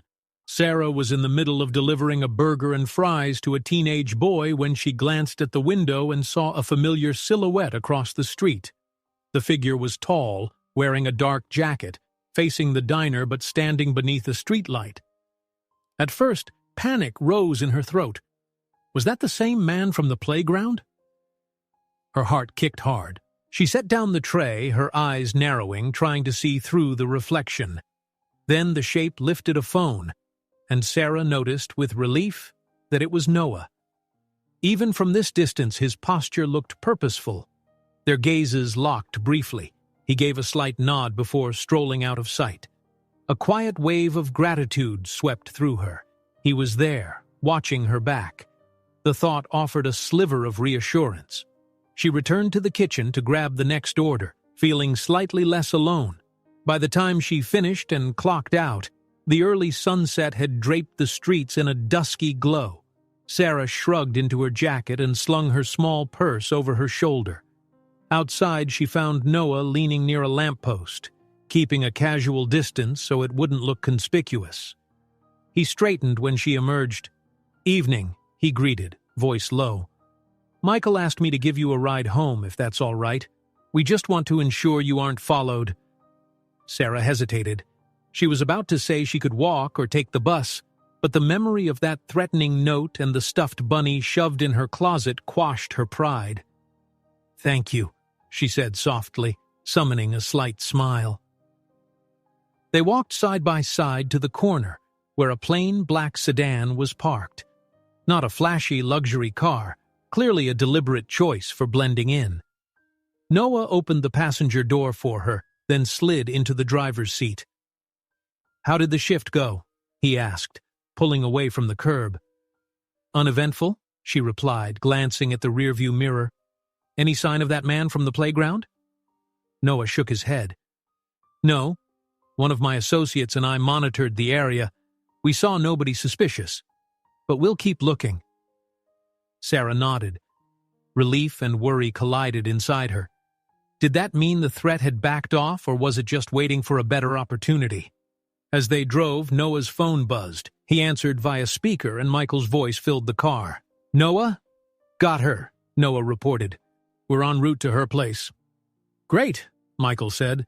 "Sarah, I'm checking in. How are you holding up?" His concern tugged at her heart, reminding her of how gentler moments could exist even in the midst of this chaos. "I'm managing," she answered, feeling oddly comforted by his voice. "Thanks for sending Noah." "Of course, I'll let you both go. Just wanted to confirm everything's on track. Talk soon." Michael hung up, leaving the car in silence aside from the hum of the engine. Sarah gazed out at the passing storefronts. She wanted to ask more questions about these associates and what exactly they did. Were they former law enforcement? Military? But she decided she wasn't sure she really wanted to know. Within minutes, the sedan pulled up to her apartment building. The structure's bricks looked tired in the dim streetlights, the front stoop cracked and shadowed. Noah parked, scanning the surroundings with practiced eyes. "Looks clear," he murmured. "I'll walk you in if that's okay." She bit her lip. "It's just upstairs, but yes, all right. I appreciate it." Noah accompanied her up the front steps, through the narrow hallway, and around the second-floor corridor. No neighbors lingered in sight. Once they reached her door, Sarah fumbled with her key, her nerves making her clumsy. Finally, she unlocked it and ushered him in briefly. The apartment smelled of the leftover spaghetti from Lily's dinner. The living room was empty. Mrs. Garcia had likely put Lily to sleep. Sarah motioned for Noah to wait, then hurried to the neighbor's door. She thanked Mrs. Garcia, who explained Lily was in bed, snuggled up with her old stuffed bunny. After a round of good nights, Mrs. Garcia left with a kindly smile, and Sarah returned to her own place, closing the door behind her. She found Noah in the living room standing near the window. He didn't pry or wander around, he just waited. "All good?" he asked softly. Sarah nodded. "Thanks again. I'm sorry. You're going out of your way." Noah's expression was kind but businesslike. "That's my job, and it's important to Michael that you and Lily are safe." She took a shaky breath. "Right." They stood in a brief, companionable silence, the city lights flickering through the curtains. "Would you like me to check the place quickly, just to be sure no one's entered?" he asked. At first she wanted to refuse. How humiliating to think her home might be compromised, but caution won out. "Yes, please." Noah made a swift circuit, scanning each room, checking the windows, verifying the locks. In the bedroom, Sarah lingered behind him, retrieving the ominous package from her closet. He turned at her soft gasp when she held it. "This is it?" he asked, voice low. She nodded, passing him the cardboard box and the folded note still tucked inside. Noah removed the note, read it once, and his jaw hardened. "Yeah, this is definitely a threat," he said grimly. "No question. May I take it with me for analysis?" Sarah hesitated, then agreed. "Of course. Just, please, keep it safe. I guess it's evidence, right?" He gave a half smile. "You've got nothing to worry about, Sarah. We'll handle it carefully." He slid the note and box into a plain bag he'd brought. "We'll check for prints or unique materials. We might not get anything, but it's worth a try." She sighed, gaze flicking to her bedroom door where Lily slept. "Thank you. I'm really grateful." Noah placed a reassuring hand on her shoulder. "We'll figure this out. Try to get some rest, okay?" She nodded, unsure how restful her night would be. Noah stepped into the hallway, paused, then faced her again. "If you see anything suspicious, call me immediately," he reminded. "Even if it's nothing, it's better to be safe." "Yes. Got it." With that, he left, footsteps echoing down the corridor. Sarah quickly locked up. Alone again, she stood still, hugging herself as the weight of the day sank in. Outside, a siren wailed somewhere in the distance, a reminder that life went on, dangers and all. She checked on Lily, who was curled under the covers in the warm lamplight, softly breathing. A flutter of relief washed over Sarah at the sight. For Lily's sake, she'd endure any fear. Quietly, she changed into pajamas, brushed her teeth, and tried to settle into bed with her daughter, gently shifting Lily's limbs to make room. But sleep didn't come easily. Her mind churned with images of the threat note, the toy bunny, and men in baseball caps lurking in playgrounds. She pictured Michael with his gentle concern, and the storm it had seemingly unleashed on her once quiet life. If only Lily hadn't run up to him in the diner. But no, she couldn't blame Lily. The child had followed an instinct. Perhaps fate had intended for them to meet. Eventually, the adrenaline ebbed, and she drifted into restless dreams. The next day dawned brighter, with a thin slice of sunshine cutting through the blinds. Lily stirred, blinking at her mother's face. "Mommy, are you awake?" Sarah forced a light smile. "Morning, sweet pea. Did you sleep well?" Lily nodded, then wrinkled her nose. "You look tired." "Just grown-up stuff," Sarah reassured her, ruffling Lily's hair. "I'm okay. Let's get you ready for school, all right?" She helped Lily dress and made scrambled eggs, trying to resurrect a normal routine. She half expected to hear from Michael, but the phone remained silent except for a quick text from Noah. "All clear overnight. We'll update you if anything changes." Sarah exhaled a shaky breath and typed back a thank you. She walked Lily to school, scanning the streets all the while. She couldn't see any watchers, but perhaps Noah's team was around. She spotted a nondescript sedan parked near the corner. That might be them, or it could just be another parent's car. She felt a strange mix of gratitude and claustrophobia at the notion that her life was suddenly under watchful eyes. After Lily disappeared into the school building, Sarah realized she had a rare day off. Mr. Parker had cut her hours for a brief lull in business, leaving her unscheduled until the weekend.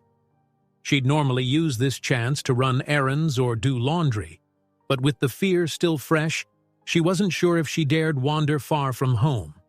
Her phone buzzed, Michael's name. She pressed the device to her ear. "Hey," she said, heart fluttering. "Hey," he replied, voice gentle. "I just wanted to check in.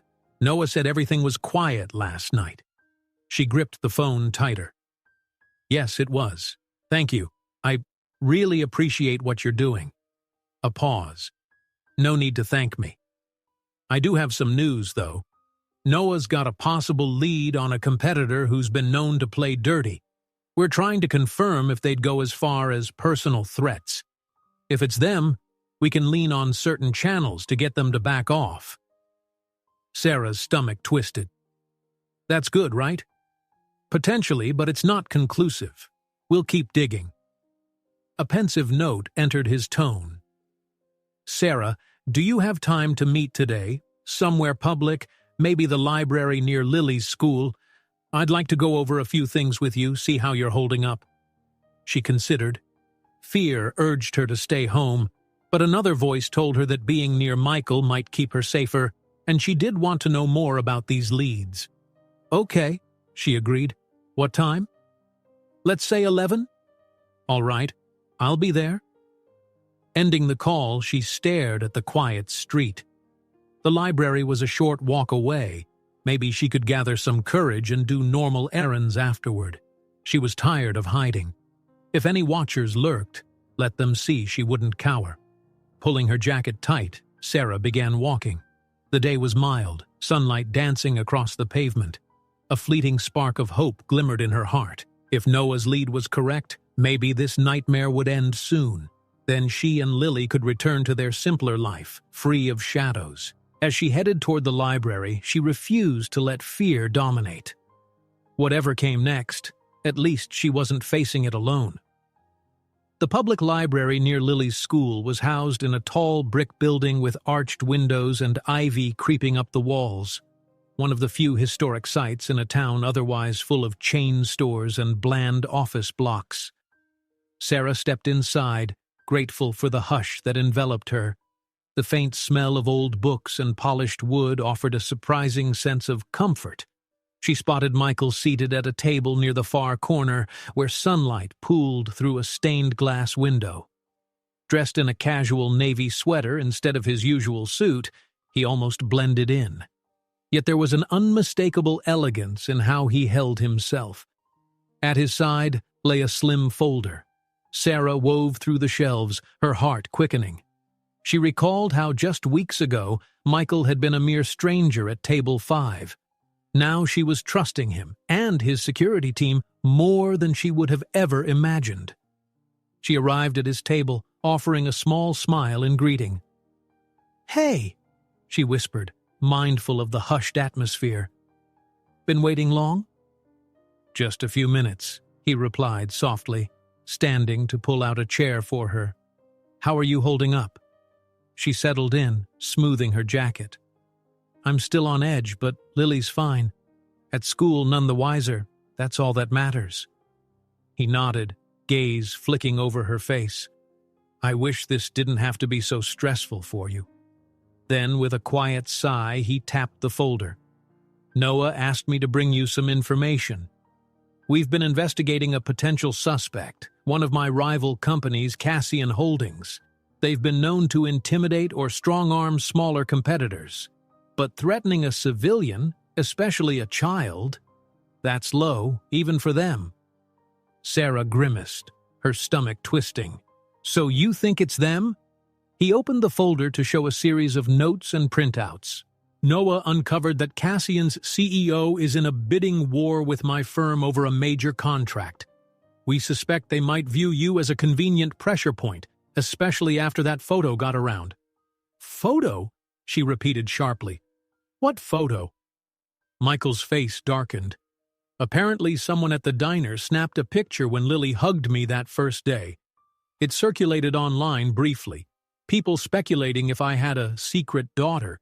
I didn't even know about it until a colleague flagged it. It never went viral, but it might have reached Cassian's circles." Sarah fought a surge of outrage. "So they see me and Lily as some kind of weapon?" "That's the theory," Michael said grimly, closing the folder. "It's disgusting, but corporate sabotage can get nasty, and if Cassian or one of their fixers decided to terrorize you, it wouldn't be the first time they used underhanded tactics." She lowered her voice further, leaning in. "Is there a way to stop them? Without stirring up more trouble?" Michael exhaled. "Noah's team is gathering more intel. If we can prove Cassian's involvement, I can file restraining orders or even criminal charges. That might make them back off.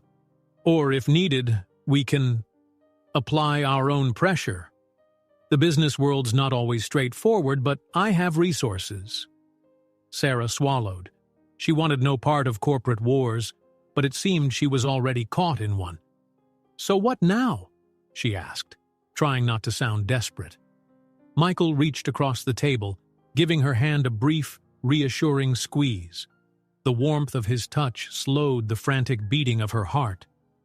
For now, he said gently, we keep you and Lily safe, while we collect evidence. Noah has men posted discreetly near your apartment and Lily's school. I'd like to have them follow you to the diner as well, just to be sure. She frowned. I don't want to alarm my boss or my co-workers. If they see me with security tailing me... He nodded in understanding. We'll keep it low-key. Maybe an unmarked car parked across the street. We'll coordinate with Noah so you won't even notice them most of the time. Sarah sighed, feeling torn between relief and discomfort. This is so surreal, she murmured, voice trembling. I never asked for any of this. I know, he said quietly. I'm sorry, He paused, then pressed on. I can't turn my back on you and Lily, especially not after she... He trailed off, but Sarah knew. After Lily called him Daddy, even if by mistake, something had shifted for both of them, a bond neither had intended. They let a gentle silence linger.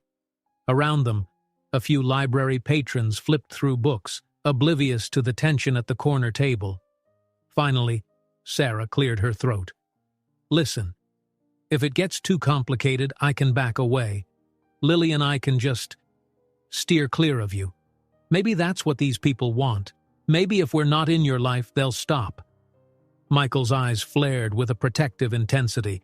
Absolutely not, he whispered fiercely.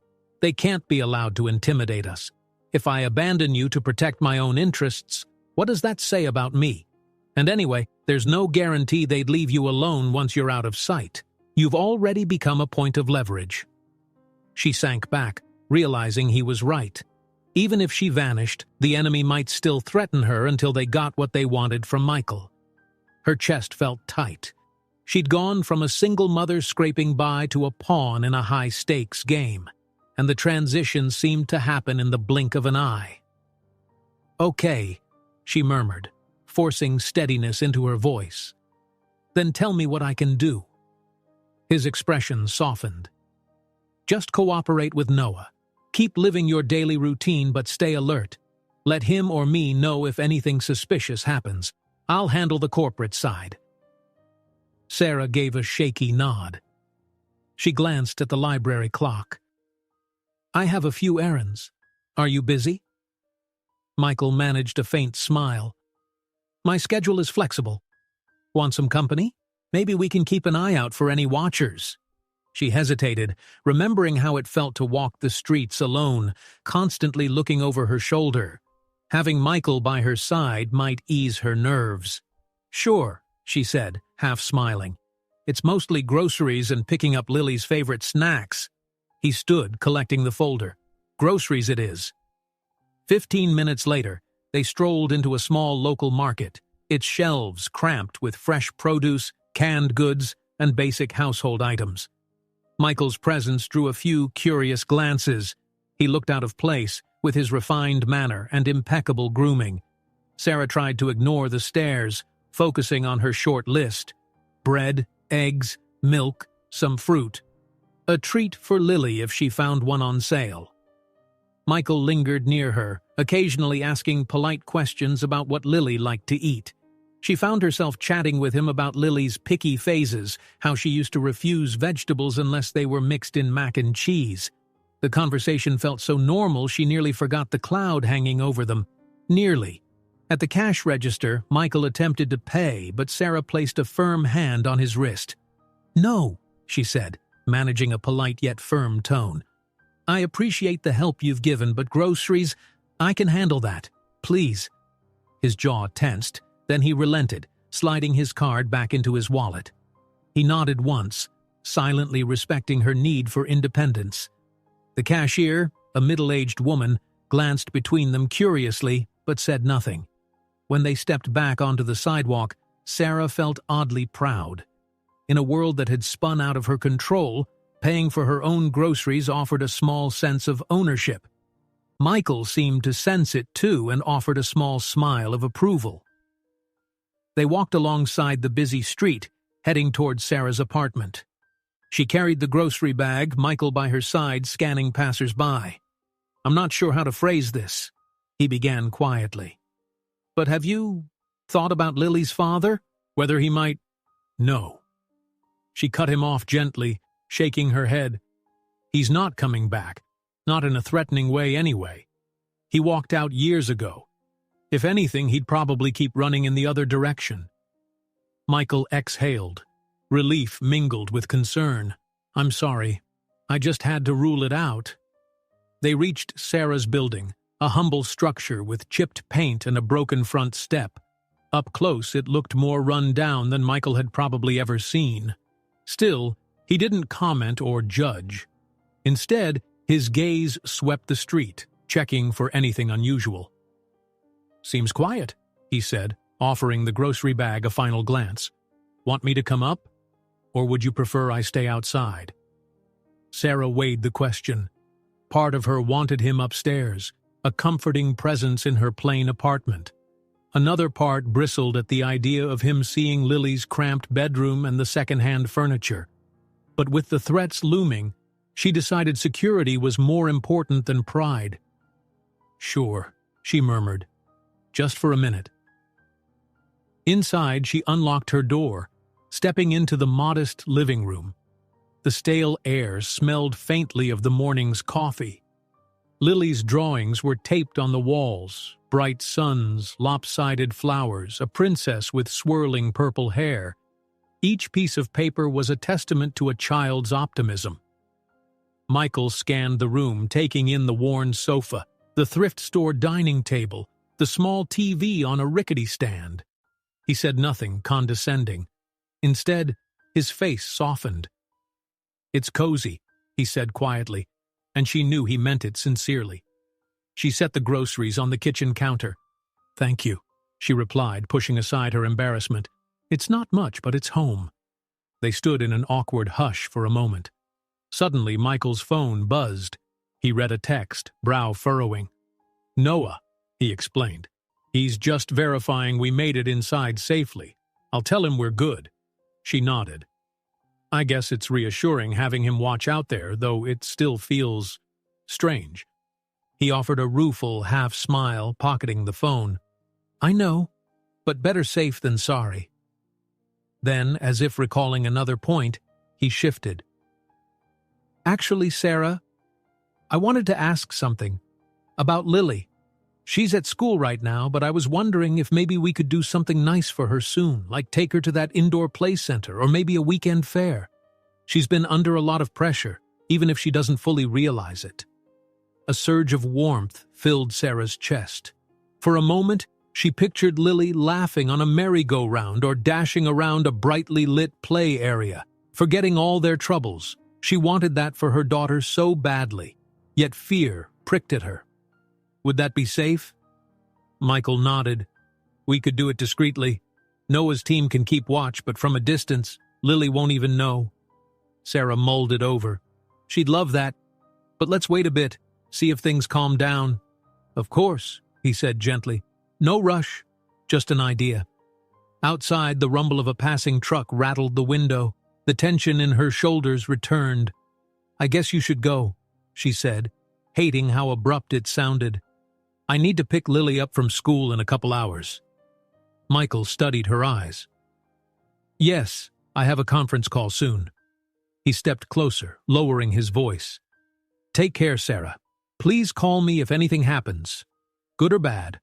All right?" She nodded, heart thumping at their closeness. "I will." Without warning, a wave of gratitude and something else, something deeper, warmed her chest. Before she could second-guess herself, she leaned in and pressed a light, grateful kiss to his cheek. He blinked, a hint of surprise softening his features, then gave a small, shy smile in return. "Thank you," she whispered, stepping back, "for everything." He cleared his throat, clearly touched. "I'm always here," he murmured. "Whatever you need." Then he turned and left, the door clicking shut behind him. Sarah stood there, hand drifting to her lips as if to still the flutter in her belly. The quiet apartment felt different now, charged with the lingering warmth of his presence. She could scarcely remember the last time she'd voluntarily reached out to someone, especially a man, for support. But that fleeting moment of closeness couldn't mask reality. She thought of the threats, the stuffed bunny, and Cassian Holdings looming in the background. Trouble still circled them. They'd have to confront it soon, one way or another. For now, she began putting groceries away, trying to latch onto any semblance of normal. Lily would be home soon, brightening the space with chatter about her day. Sarah clung to the hope that one day all of this would be a distant memory, that Lily could run freely without shadows lurking nearby. And maybe, just maybe, Michael Davenport would still be around to share in that simpler future, if fate allowed it. The neighborhood was unusually quiet that evening. Sarah noticed it the moment she stepped outside to fetch Lily from school. Fewer cars rolled down the street, and the usual hum of voices and barking dogs seemed muted, as if the city held its breath. She tried to shake off the strange feeling, reminding herself that Noah's discreet watch still stood nearby. Even if she couldn't see them, she knew they'd be keeping track of her safety. School dismissal went smoothly. Lily came out beaming with a bright painting of stars and a moon, announcing, "Mommy, look! It's the night sky, but purple." Sarah's heart warmed as she praised her daughter's creativity. Together, they walked home, Lily chattering about a classmate's birthday party. Sarah smiled and responded where she could, yet her mind stayed half-focused on their surroundings, scanning for anything unusual. No one appeared to follow them. No suspicious cars idled at corners. Sarah began to hope that maybe Cassian Holdings, or whoever was behind the threats, had backed down. She pictured a normal evening, cooking dinner, helping Lily with a little homework, maybe reading a bedtime story. Just the everyday life they deserved. They reached their apartment building and climbed the steps, greeting Mrs. Garcia in passing. Once inside, Lily kicked off her shoes and rushed to her bedroom to hang up her new painting. Sarah flicked on the overhead light in the living room and closed the door behind them. She froze. Instantly, she could tell something was off. The faint smell of cigarettes hung in the air, something neither she nor Lily used. A prickle of warning ran up her arms. She glanced around, stomach twisting. Her apartment looked the same, the worn couch, Lily's drawings on the wall, but the more she looked, the more certain she became. The cushions on the couch were slightly askew. The small dish of spare change she kept on the kitchen counter was moved an inch to the left. The curtains were parted differently than she'd left them.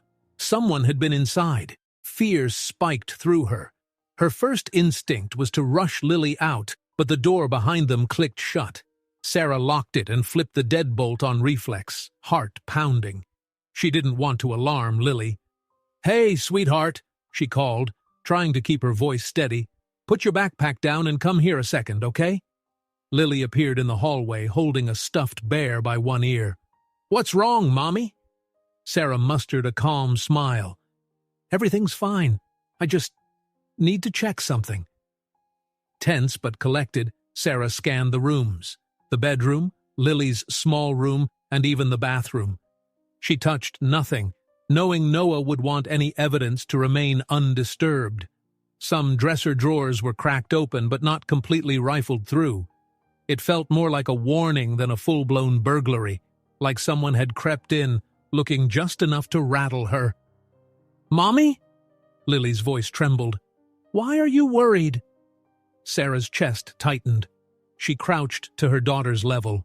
"Nothing bad's going to happen, Lily," she said gently, stroking her hair. "I just need to make a phone call, okay? Let's go wait in the hallway near Mrs. Garcia's place."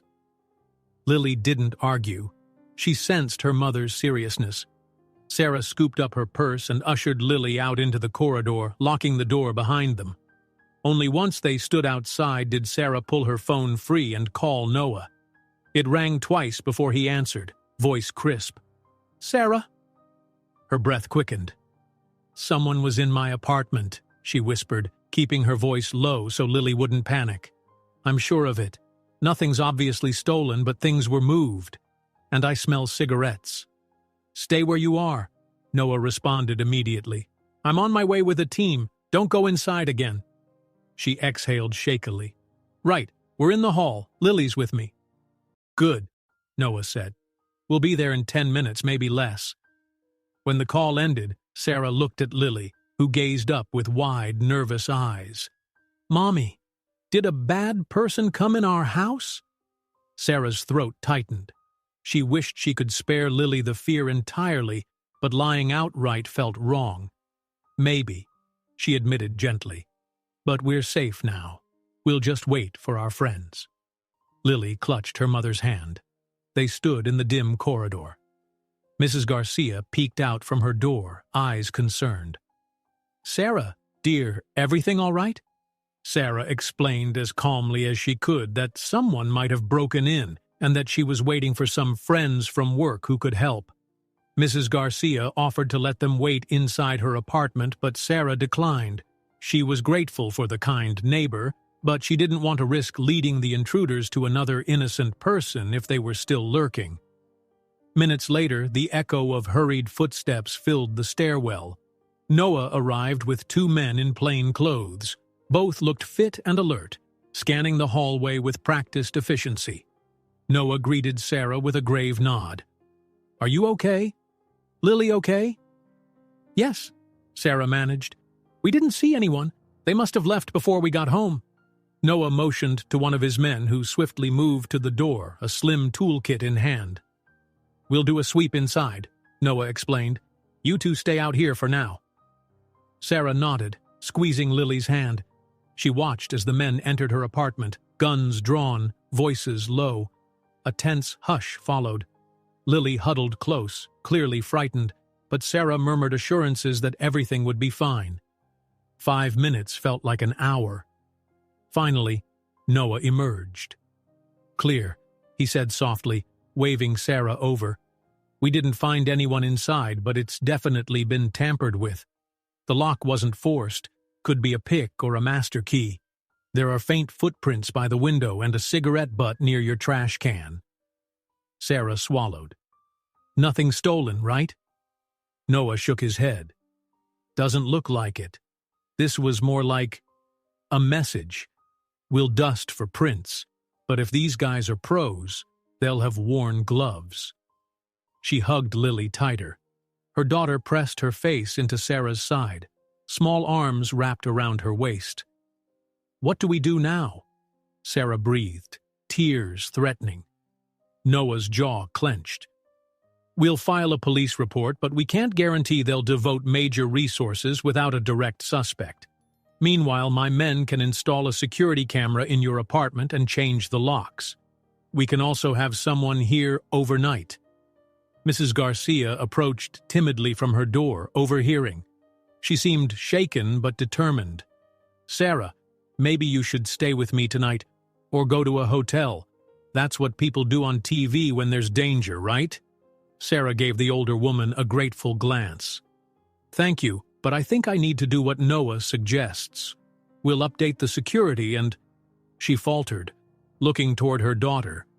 "I can't uproot Lily from her own home again and again, but maybe a hotel is safer, at least until we get new locks?" Noah nodded. "It's an option, yes. We can discreetly escort you to a safe location."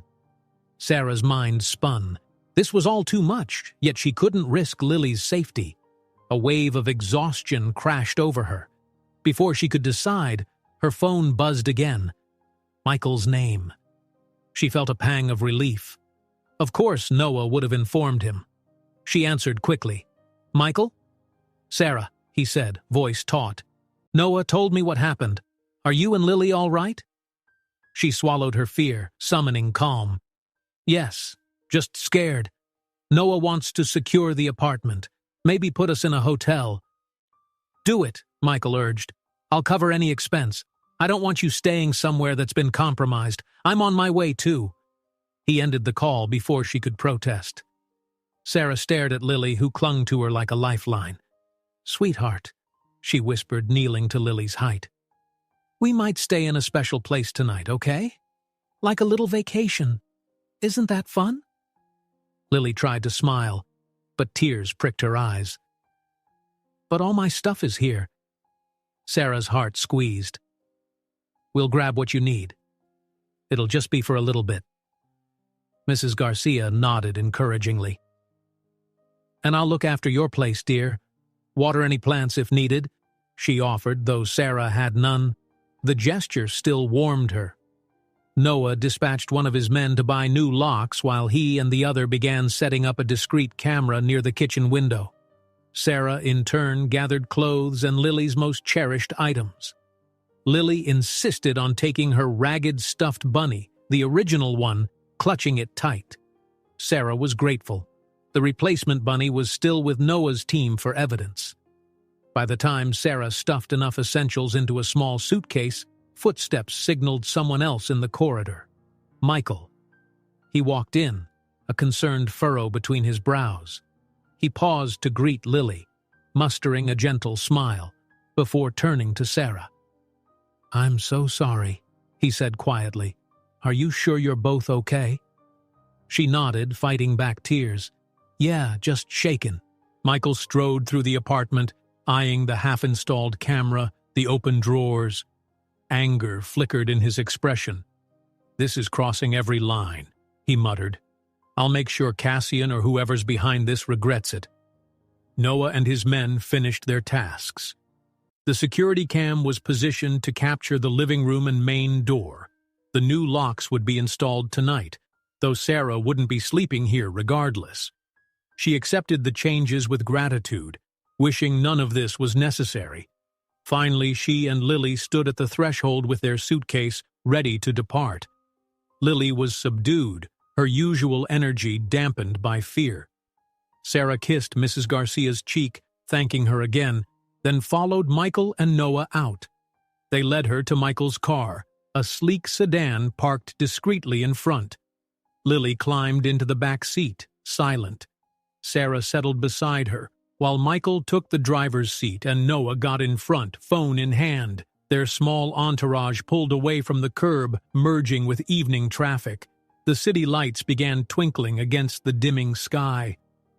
"You'll be safe at the hotel," Michael assured Sarah, casting a glance in the rearview mirror. "Noah's team will guard the entrance and your room will be under an alias. We can figure out next steps in the morning." Sarah held Lily's hand, wishing none of this were real. She glanced at the passing shops and intersections, memories of her everyday life overshadowed by this crisis. Lily's wide eyes stared through the window, watching the streets rush by. Sarah gently rubbed her daughter's shoulder, fighting the sting of tears. In her mind's eye, she saw the small changes in her apartment, evidence of a stranger's trespass. She pictured the threat notes, the stuffed bunny, the hateful message telling her to stay away from Michael. Yet here she was, in his car, leaning on his help more than ever. How could she possibly heed the warning now? Her only consolation was that Lily remained physically unharmed, and that people she trusted were taking action. If Cassian Holdings was truly behind this, perhaps soon the puzzle pieces would lock into place and the danger would evaporate. But until then, she was uprooted, wandering in a surreal state of fear and dependence. Night descended fully as they pulled into a quiet hotel parking lot on the nicer side of town. Lily stirred, yawning. Noah stepped out first, scanning the perimeter. Satisfied, he signaled Sarah and Lily to exit. Michael offered an armload of Lily's belongings, which Sarah accepted, then gently guided her and Lily inside. The lobby was hushed, with softly lit lamps and plush carpeting. The front desk attendant handed over a key card without fanfare, clearly prepped by Michael beforehand. Within minutes, they were in a suite on the third floor, where Lily's awe at the glossy space overcame her anxiety for a moment. She poked around the neatly made beds, the small kitchenette, even squealing at the view from the window, though it was mostly just a glimpse of the parking lot and the distant skyline. "You can see so many lights," Lily exclaimed, pressing her nose to the glass. Michael stood by Sarah, arms crossed, keeping a watchful eye on Noah, briefing 2 other security personnel stationed in the hallway. "There will be men on this floor all night," Michael said. "No one gets in without clearance."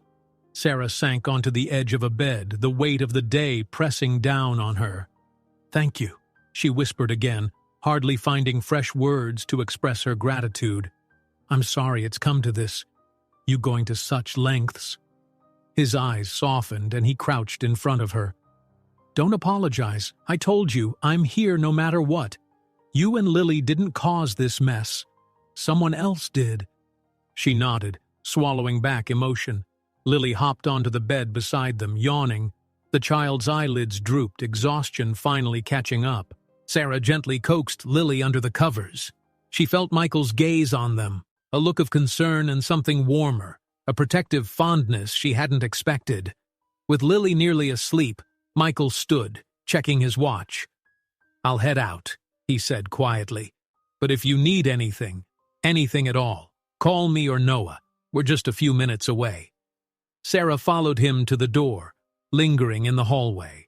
Noah offered a reassuring nod. "We'll keep watch," he said. "Try to rest tonight. We'll figure out the rest tomorrow." She released a trembling breath. "Okay. Good night." Michael squeezed her hand briefly, then let go. She stepped back into the suite, locking the door behind her. It felt strange, being in a fancy hotel room under an alias with guards outside. Like something out of a crime drama. Yet it was her life now. Sighing, she returned to Lily's side, brushing the child's hair from her forehead as she slept. The lamp cast soft shadows across the plush carpet. Sarah stared at the ceiling, mind churning. Cassian Holdings, or whoever else might be behind this, had crossed the ultimate line by invading her home. Would they escalate further? Or had they delivered their final warning? Amid the uncertainty, one truth stood firm. She wouldn't face it alone. Michael, Noah, the security team, they were there. And despite her fears, Sarah found solace in that unity. If the enemy wanted to break her spirit, they'd soon discover she was stronger than they ever could have imagined, because she had no choice but to be strong. Lily's safety depended on it. Quietly, she reached over and turned off the lamp. Darkness enveloped the room, but Sarah stayed awake for a long time, one hand protectively on Lily's back, the other near her phone in case the night brought more shadows to their door. Morning filtered into the hotel suite through soft, cream-colored drapes. Sarah stirred on the bed where she'd spent the night beside Lily, the little girl's small body curled protectively against her mother's side. For a moment, she forgot where they were, accustomed to the cramped familiarity of their apartment. Then reality settled in. They were in hiding, in a guarded room booked under an alias because someone had invaded their home. She pushed herself upright, wiping away the film of restless sleep from her eyes. Lily's face remained peaceful, so Sarah gently rose, trying not to wake her daughter. Quietly, she stepped into the adjoining bathroom to freshen up. When she emerged, Lily was already awake, yawning and blinking at the unfamiliar room. "Mommy," Lily murmured, rubbing her eyes. "We're still at the fancy place?" Sarah mustered a gentle smile. "Yes, sweet pea. Just for now." Lily nodded, apparently accepting the answer for the moment. She slid off the bed, still in her pajamas. "I'm hungry," she announced, hugging her threadbare stuffed bunny. "Does this place have cereal?" A knock on the door interrupted them. Sarah tensed, but a quick check through the peephole revealed Michael standing outside carrying what looked like a paper bag. She exhaled in relief and cracked the door open. He offered a kind smile. "Good morning," he said quietly. "I brought breakfast, bagels, fruit, some cereal for Lily. May I come in?" Sarah glanced around, ensuring Lily was decently dressed, then let Michael enter. He set the bag on the small table near the window where Lily squealed at the sight of fruit cups and mini cereal boxes. Sarah's heart warmed to see the care he put into simple acts like this. She and Michael exchanged a quick glance. She read relief in his eyes as well. He was clearly glad to see them safe, though worry lingered like a shadow over his features. "How'd you sleep?" he asked in a low voice. Sarah shrugged lightly. "On and off, but we're okay. Thank you for sending the security." He nodded. "Noah's in the hallway. He said the night was quiet. No one suspicious tried to come near your room." Sarah's shoulders sagged, tension easing a fraction. "That's good news." Lily hopped onto a chair and started munching on an apple slice, humming a little tune. Michael crouched beside her. "Morning, Lily. Did you know I brought cereal just for you?" She grinned shyly, setting the apple down. "Thank you," she murmured, then dug into the box of colorful loops. Despite the precarious situation, Sarah found a flicker of normalcy in that moment. A father figure doting on a child, though in truth they were still navigating the delicate boundaries of what Michael truly was to Lily. After breakfast, Noah knocked, stepping inside for an update. "We analyzed your apartment last night," he told Sarah. "No obvious leads left behind, no prints we could match, no clues about how they got in. My team installed the new lock and tested the camera feed. If they try again, we'll catch them on video." Sarah clasped her hands together. "What about Cassian?" she asked. "Any proof they're involved?" Michael and Noah exchanged a look. "Not yet," Michael confessed, lips pressed tight. "They're too smart to leave direct evidence. But we did gather more intel. Cassian's CEO recently had a meeting with a known fixer who's been tied to intimidation tactics before. It's not concrete proof, but it raises suspicion." Sarah bit her lip. "So they might keep pushing?"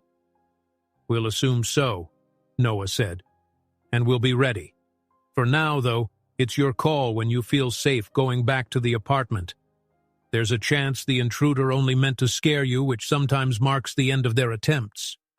She glanced at Lily, still happily chewing cereal. "I can't keep Lily locked away forever. She needs her normal life. But I'm terrified they'll strike again." Michael rested a reassuring hand on her shoulder. "If you prefer, I can find you a temporary place, like a short-term rental or something better equipped for a child. You wouldn't have to stay in a hotel indefinitely."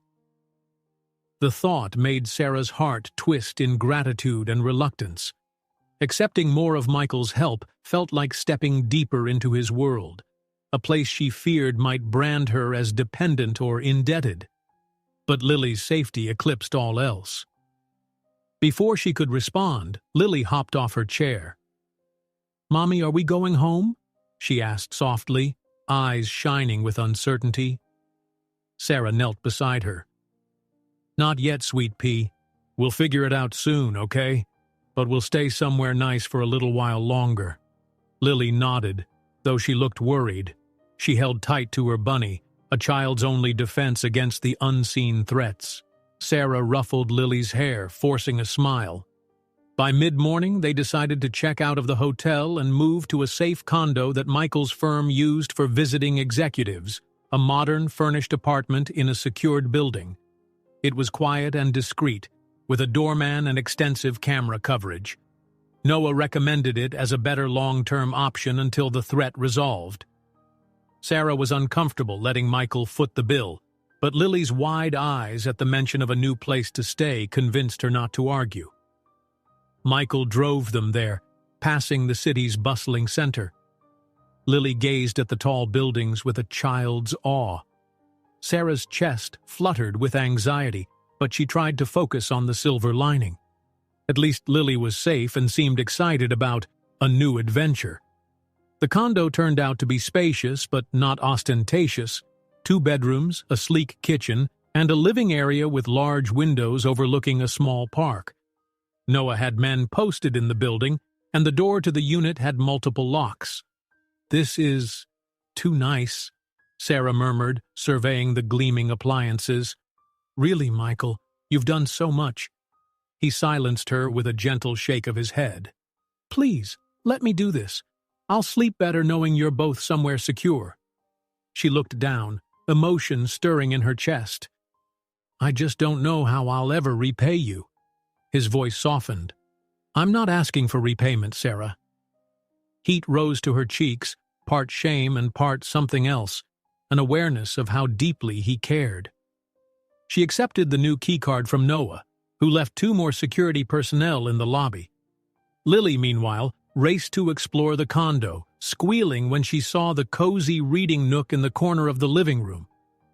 After settling in, Michael had to leave for a meeting, though he promised to return that evening with an update on the Cassian situation. Sarah and Lily spent the afternoon adjusting to their new space, unpacking a few clothes, finding spots for Lily's drawings. Lily squealed with delight at the wide windows, pressing her nose to the glass to watch a bird perched on the balcony railing. Around dinner time, the doorbell rang. Sarah's heart lurched, but checking the peephole revealed Michael carrying takeout bags. She relaxed, letting him in. The aroma of stir-fry and noodles drifted into the condo. Lily cheered, bounding over to see what goodies he'd brought. Michael spread the cartons on the small dining table, smiling as Lily hopped into a chair. He glanced at Sarah, his expression tinged with warmth. "Long day, huh?" She breathed out a rueful chuckle. "You could say that. Anything new from Noah?" "Some," he said, unstacking the boxes. "We've got partial confirmation that Cassian's fixer traveled to our town a few days ago. Hard to prove he's behind the break-in, but it's aligning with the timeline. Noah's working with a contact in law enforcement to see if we can bring charges. We're close, Sarah." Her throat tightened with cautious hope. "You think they'll stop?" He slid a bowl toward Lily, then turned to Sarah. "If we push them publicly, threaten a lawsuit or criminal charges, they might decide this isn't worth the trouble. Cassian's board members wouldn't stand behind tactics that risk scandal." Lily eyed them both, sensing the subdued tension. "Can I have noodles now?" she asked, making Michael grin. "Of course," he said, and they began dishing out portions. Despite the stress, the meal passed in a surprisingly pleasant manner. Lily giggled at Michael's attempts to use chopsticks, which ended in mild chaos as he dropped a chunk of chicken onto the table. Sarah teased him, and Michael's genuine laughter filled the condo with a warmth that felt strangely domestic. For a moment, Sarah let herself wonder if this was a glimpse of what life might be like, if the threat dissolved and normalcy prevailed. When Lily finished, she trotted off to the corner to draw. Michael and Sarah remained at the table. Candles flickered, their soft glow reflecting in the glass windows. Sarah took a sip of water, gathering courage for a question that had been nudging at her. "Michael, you're doing all this for us. Why?" she asked gently. "I mean, not just because you're a good person. It feels like there's more." He looked up, eyes thoughtful. "There is," he confessed quietly. "At first, I couldn't explain it. But after Lily called me Daddy, something in me shifted. Maybe it's because I grew up without a father, or maybe I've just been lonely in my own life of deals and contracts. When I look at Lily, I see innocence worth protecting. And when I look at you," he swallowed, carefully choosing words, "I see someone strong, loving, who deserves support." Her pulse fluttered. She set her hand over his, feeling their warmth intersect. "I don't know how to handle that," she admitted. "I've been doing everything alone for so long. Depending on you, on anyone, feels scary." He squeezed her fingers lightly. "I'm not asking for anything in return, just let me be here." Sarah's eyes glistened, a tangle of gratitude, relief, and lingering apprehension. "Okay," she whispered. "I'll try." A beep from Michael's phone broke the moment. He checked it, frowning. "It's Noah," he said, reading. "They've made an arrest." Sarah jolted. "An arrest? Already?" Michael stood, scanning the text. "The fixer from Cassian. Police found evidence in his car, notes with your name and address. He's in custody now." Her heart soared, then hammered. "That means... It means he's likely the one behind the break-in, the threats, everything. Noah says Cassian's executives are scrambling to distance themselves, but we might finally have enough for charges." Sarah pressed a hand over her mouth, relief crashing in. "Oh my God!" She barely registered Lily's curious gaze as she rushed to the sofa, falling into it with shaky limbs. "So it's over? He's going to jail?" Michael hurried to her side, resting a hand on her shoulder. "We don't know how the courts will play out, but it's a huge step. With the evidence from the stuffed bunny note, the package, and the break-in, plus the data linking him to Cassian, he won't walk away easily." Tears burned at Sarah's eyes. She clung to Michael, letting the tidal wave of relief and exhaustion break over her. Lily ambled over, confused but sensing the grown-up's excitement. "Mommy?" she said softly, leaning on Sarah's knee. Sarah hugged Lily, pulling her into the embrace. Michael wrapped an arm around them both, an unplanned tableau of unity. "It means we're going to be safe," Sarah whispered, voice trembling. "For real this time."